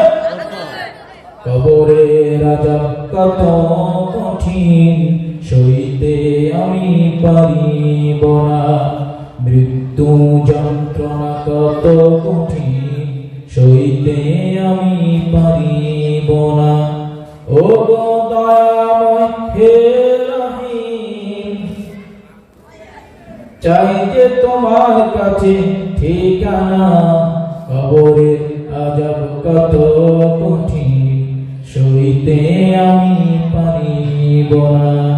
মসজিদের ওই পালকিখানা, আসবে সবার ঘরে সবার জানা, মসজিদের ওই পালকিখানা, আসবে সবার ঘরে সবার জানা। বই পাতার গরম পানি, বই পাতার গরম পানি, শেষ কসৌদার সজনা, গোসল শেষে সাদা কাফনে চির বিদায় দেবে হে মনা। কবরের আযাব কত কঠিন, সইতে আমি পারিব না, মৃত্যু যন্ত্রণা কত কঠিন, সইতে আমি পারিব না। ভাই সওয়া কি সম্ভব? সওয়া সম্ভব? যেমন সওয়া কি সম্ভব ভাই? সম্ভব না। এই জন্য আমার ভাইরা হয়তো কবরটা জান্নাতের বাগান হবে, আর না হলে জাহান্নামের গর্ত হবে। সুতরাং আপনি কি আপনার বাড়িটা জাহান্নামের গর্ত চান? গর্ত চান? আল্লাহর পথে চলা ছাড়া বিকল্প আর কোনো কি নেই, রাস্তা। এইবার আল্লাহ বলছেন আমার নিকটে তওবা করো, আর আমি তোমাদের গুনাহগুলো যদি মাফ করে দেই, ওয়া ইউদখিলাকুম জান্নাতিন তাজরি মিন তাহতিহাল আনহার। আল্লাহ রাব্বুল আলামিন তোমাদেরকে এমন জান্নাতের মধ্যে ঢুকাবে যে জান্নাতের তল দিয়া নদীগুলো প্রবাহিত হয়। সুবহানাল্লাহ। জান্নাতের তল দিয়ে নদী প্রবাহিত হয় কিভাবে? দুটি ব্যাখ্যা, অনেকগুলি ব্যাখ্যা আছে, দুটি ব্যাখ্যা দিচ্ছি। এক নম্বর ব্যাখ্যা, নদীর পাড়ে বাড়ি, ঠিক কি না? নদীর পাড়ে কি বাড়ি, চোখের সামনে নদী কি হবে? প্রবাহিত। রাসূলুল্লাহ বলেছেন আঙ্গুলের ইশারায় জান্নাতের নদী চলবে। সুবহানাল্লাহ। জোরে জোরে গান, জোরে গান। কিসের ইশারায় ভাই? আঙ্গুলের ইশারায়। একজন জান্নাতি ব্যক্তি তার নবীকে আঙ্গুলের ইশারায় ঘোরাবে। সুবহানাল্লাহ বলবেন না? এক নম্বর ব্যাখ্যা যে নদীর পারে বাড়ি, জান্নাতে যে বাড়ি আল্লাহ দিবেন সে নদীর পারে হবে। দুই নম্বর ব্যাখ্যা হচ্ছে যে না, যে নদী তার বাড়ির তল দিয়ে কি হবে? জান্নাত প্রবাহিত হবে। ঠিক এখন আমরা দেখি বিভিন্ন জায়গায় দেখি ভাই, কাতারে ঘুরতে গিয়েছি, সেখানে দেখলাম যে এমন মিউজিয়াম, সেই জায়গায় ঘুরতেছি, তল দিয়ে হাজার হাজার মাছ চলতেছে। সুবহানাল্লাহ। মালদ্বীপে যারা যায় ঘুরতে, সাগরের মধ্যে হচ্ছে হোটেল, পানির নিচে হোটেল। সুবহানাল্লাহ বলবেন না? পানির ভিতর দিয়ে 1 কিলো চলে যাবে রাস্তা, আপনি 1 কিলো ভিতরে যাবে সাগরের মধ্যে, সেই জায়গায় আপনার খানা পানির ব্যবস্থা। আল্লাহ যে বলেছেন জান্নাতুন তাজরি মিন তাহতিহা আনহার, তলদেশ দিয়ে নদী প্রবাহিত হবে। দুনিয়ার মানুষ যদি নদীর মধ্যে এত কিছু করতে পারে, আল্লাহ করতে পারে না? যদি আল্লাহ পারে না? আমার ভাইরা ছোট্ট একটা আমল শেখায় দেয় আপনাদেরকে। সূরা ইখলাস পড়েন আপনারা? সূরা ইখলাস কাকে বলে বলেন? কুল হু আল্লাহু আহাদ আল্লাহু সামাদ লাম ইয়ালিদ ওয়া লাম ইউলাদ ওয়া লাম ইয়াকুল লাহু কুফুওয়ান আহাদ। কেউ যদি সূরা ইখলাস 10 বার পড়ে, কয়বার? ছোট্ট আমল, মা বোনরা নোট করে মনে রাখেন, যে সমস্ত ভাইরা শুনছেন তারা নোট করে। ছোট্ট আমল কেউ যদি 10 বার পড়ে, সময় কত লাগবে? আমরা যে স্পিডে পড়ি ভাই, 4G গতিতে 5G গতিতে 5 মিনিট পর থেকে তার আগে শুনে হলে দেখেন না আপনি প্রথম তার কি স্পিডে চলে? 5 মিনিট ধরলাম, 3 মিনিট ধরলাম, ঠিক কি না? ঠিক না? 3-4 মিনিটে বেশি লাগা কথা। রাসূলুল্লাহ বলেছেন কেউ যদি সূরা ইখলাস 10 বার বিসমিল্লাহর সাথে পড়ে, আল্লাহ তাকে একটা জান্নাতে মহল বানায়। সে জমিনে সূরা ইখলাস 10 বার বিসমিল্লাহর সাথে পড়েছে, পড়ে শেষ হতে দেরি, জান্নাতে মহল হতে দেরি হয় না। সুবহানাল্লাহ। মহল কাটা বলে বাড়ি, বাড়ি আর মহল কি হয়? রাজবাড়ি আছে না আশেপাশে? রাজবাড়ি আর বাড়ি কি হয়? রাজবাড়িতে ঘর কয়টা? একটা? অনেক না? আপনার বাড়িতে ঘর কয়টা? 3-4টা হবে, সব ঠিক আছে না? রাজবাড়িতে ঘর কয়টা? অনেক, 100-150 ঠিক কিনা? আপনি সূরা ইখলাস 10 বার যে পড়বেন, বিসমিল্লাহর সাথে 10 বার যে পড়বেন, আপনাকে যে আল্লাহ রাজমহল দিবেন, এই রাজমহলের মধ্যে ঘর হচ্ছে 70,000। সুবহানাল্লাহ। আগামী বছর বলেন, আগামী বছর বলেন, জোরে বলেন, জোরে বলেন, জোরে বলেন। কত হাজার? সেই রাজমহলের মধ্যে ঘর হচ্ছে 70,000 ঘর রাজমহলের ভিতরে। বিনিময় কি? 3 মিনিট। কয় মিনিট? কয় মিনিট? একটা 5তলা বাড়ি করেন না, কি পরিমাণ পেরেশানি লাগে আপনার। রাসূলুল্লাহ বলেছেন মাত্র 10 বার সূরা ইখলাস বিসমিল্লাহর সাথে যদি কেউ পড়ে, আল্লাহ তাকে যে মহল দেবে, সেই মহলের মধ্যে 70,000 লোক থাকবে। সুবহানাল্লাহ। এত সওয়াব কাদের জন্য? আমাদের জন্য, ঠিক কি না? মুমিনদের জন্য, আমাদের জন্য। সেই রাজমহলের তলদেশ দিয়া নদী প্রবাহিত। আল্লাহু আকবার বলেন। আমার ভাইরা, এরপর আল্লাহ বলেন ইয়াউমা লা ইয়াখুযিল্লাহুন নাবিয়্যা ওয়াল্লাযীনা আমানু মা'হু নূরুন ইয়াসআ বাইনা আইদিহিম ওয়া বিআইমানিহিম। আল্লাহ রাব্বুল আলামিন কিয়ামতের ময়দানে নবীকে অসম্মান করবেন না, এবং যারা ঈমান এনেছে আল্লাহ রাব্বুল আলামিন কিয়ামতের ময়দানে তাদেরকে অসম্মান করবেন না। সুবহানাল্লাহ। তার মানে কিয়ামতের ময়দানে মুমিনদেরকে আল্লাহ সম্মান দিবেন। এই যারা পাগড়ি যারা নিল, হয়তো 200-300 টাকা দিয়ে একটা পাগড়ি কিনে আনা হয়েছে, কিন্তু কিয়ামতের ময়দানে এই হাফেজদেরকে যিনি সম্মান দিবেন, তিনি কে? জোরে বলুন, তিনি কে? আল্লাহ বলেন নবীকে অসম্মান করবেন না, মুমিনকে অসম্মান করবেন না। আইদিহিম ওয়া বিআইমানিহিম, তাদের ডানে বামে সামনে পিছনে নূর চমকাবে, নূর চমকাবে। যার আমল যত ভালো হবে তার নূর তত বেশি হবে, যার আমল যত কম হবে তার নূর তত কম হবে। যার আমল যত বেশি হবে তার নূর দিয়ে ফুলসিরাতের নূর আল্লাহর বান্দা সেকেন্ডের মধ্যে বিদ্যুৎ গতিতে পার হয়ে যাবে। আল্লাহু আকবার বলেন। নূরুহুম ইয়াসআ বাইনা আইদিহিম ওয়া বিআইমানিহিম, আল্লাহ তাদেরকে যে নূর দিবেন, আমারে যে আল্লাহ নূর দিবেন, আমি যে আমল করেছি আমার নূর দিয়ে ঘুরে দেখবেন, উনার নূর দিয়ে আমি দেখতে পাবো না, কারণ প্রত্যেকটা নূরের আলাদা আলাদা পাসওয়ার্ড। সুবহানাল্লাহ, সুবহানাল্লাহ বলেন ভাই। আলাদা আলাদা কি পাসওয়ার্ড। উনাকে যে আল্লাহ নূর দিবেন, আলো দিবেন, ওই আলো দিয়ে আমার রাস্তা কি হবে না, দেখা যাবে। আর আমাকে যে আলো দিবেন এটা দিয়ে কি হবে না, উনি রাস্তা দেখতে পাবেন। তার মানে যার যার আমল তার কাছে, ঠিক কি না? যার যার আমল তার কাছে। এইবার আল্লাহ রাব্বুল আলামিন তাদেরকে যে নূর দিবেন, সেই বান্দাগুলো এবার দোয়া করবে, ইয়াকুনা রাব্বানা আতমিম লানা নূরানা ওয়াগফির লানা ইন্নাকা আলা কুল্লি শাইইন কাদির। আল্লাহু আকবার।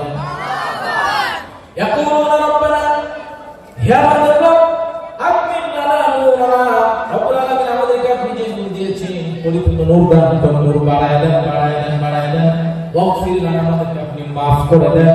ইন্নাকা আলা কুল্লি শাইইন কাদির, যখন কোন বান্দা আল্লাহ রাব্বুল আলামিন আপনি সমস্ত ক্ষমতার অধিকারী, সমস্ত ক্ষমতার মালিক, এই বিশ্বাস একিনে যখন কোন বান্দা আল্লাহকে বলে আল্লাহ আপনার থেকে সব হয়, জমিনের কোনো কিছু থেকে কোনো কিছু হয় না, আল্লাহ বলেন বান্দারে আমার প্রতি যেহেতু ভরসা করেছো আমি আল্লাহ তোমার জন্য যথেষ্ট হয়ে গেলাম। এইবার বলেন আলাইসাল্লাহু বিকাফির আমাদা, বান্দার জন্য আমরা কি যথেষ্ট না? আল্লাহ বান্দার জন্য যদি যথেষ্ট হয়ে যায় তাহলে ওই বান্দার কোনো চিন্তাও নাই, কোনো টেনশন নাই, কোনো পেরেশানি নাই। যারা বলেন ঠিক কি না? ভাই চিন্তা আছে ভাই? আপনাদের মমতা ব্যানার্জি যদি বলে যে তোমার জন্য আমি যথেষ্ট, টেনশন আছে ভাই? টেনশন আছে? বান্দার জন্য কি আল্লাহ এই কথা বলে যে আমি তোমার জন্য কি যথেষ্ট, তাহলে ভাই টেনশন আছে? কবরে টেনশন আছে, মিজানের টেনশন আছে, হাসর মাঠের টেনশন আছে, ফুলসিরাতের কোনো টেনশন আছে? যিনি বলেছেন আমি যদি তোমার জন্য যথেষ্ট হই তাহলে সমস্ত কিছুকে পার করে জান্নাত যিনি ঢুকাবেন তিনি কে?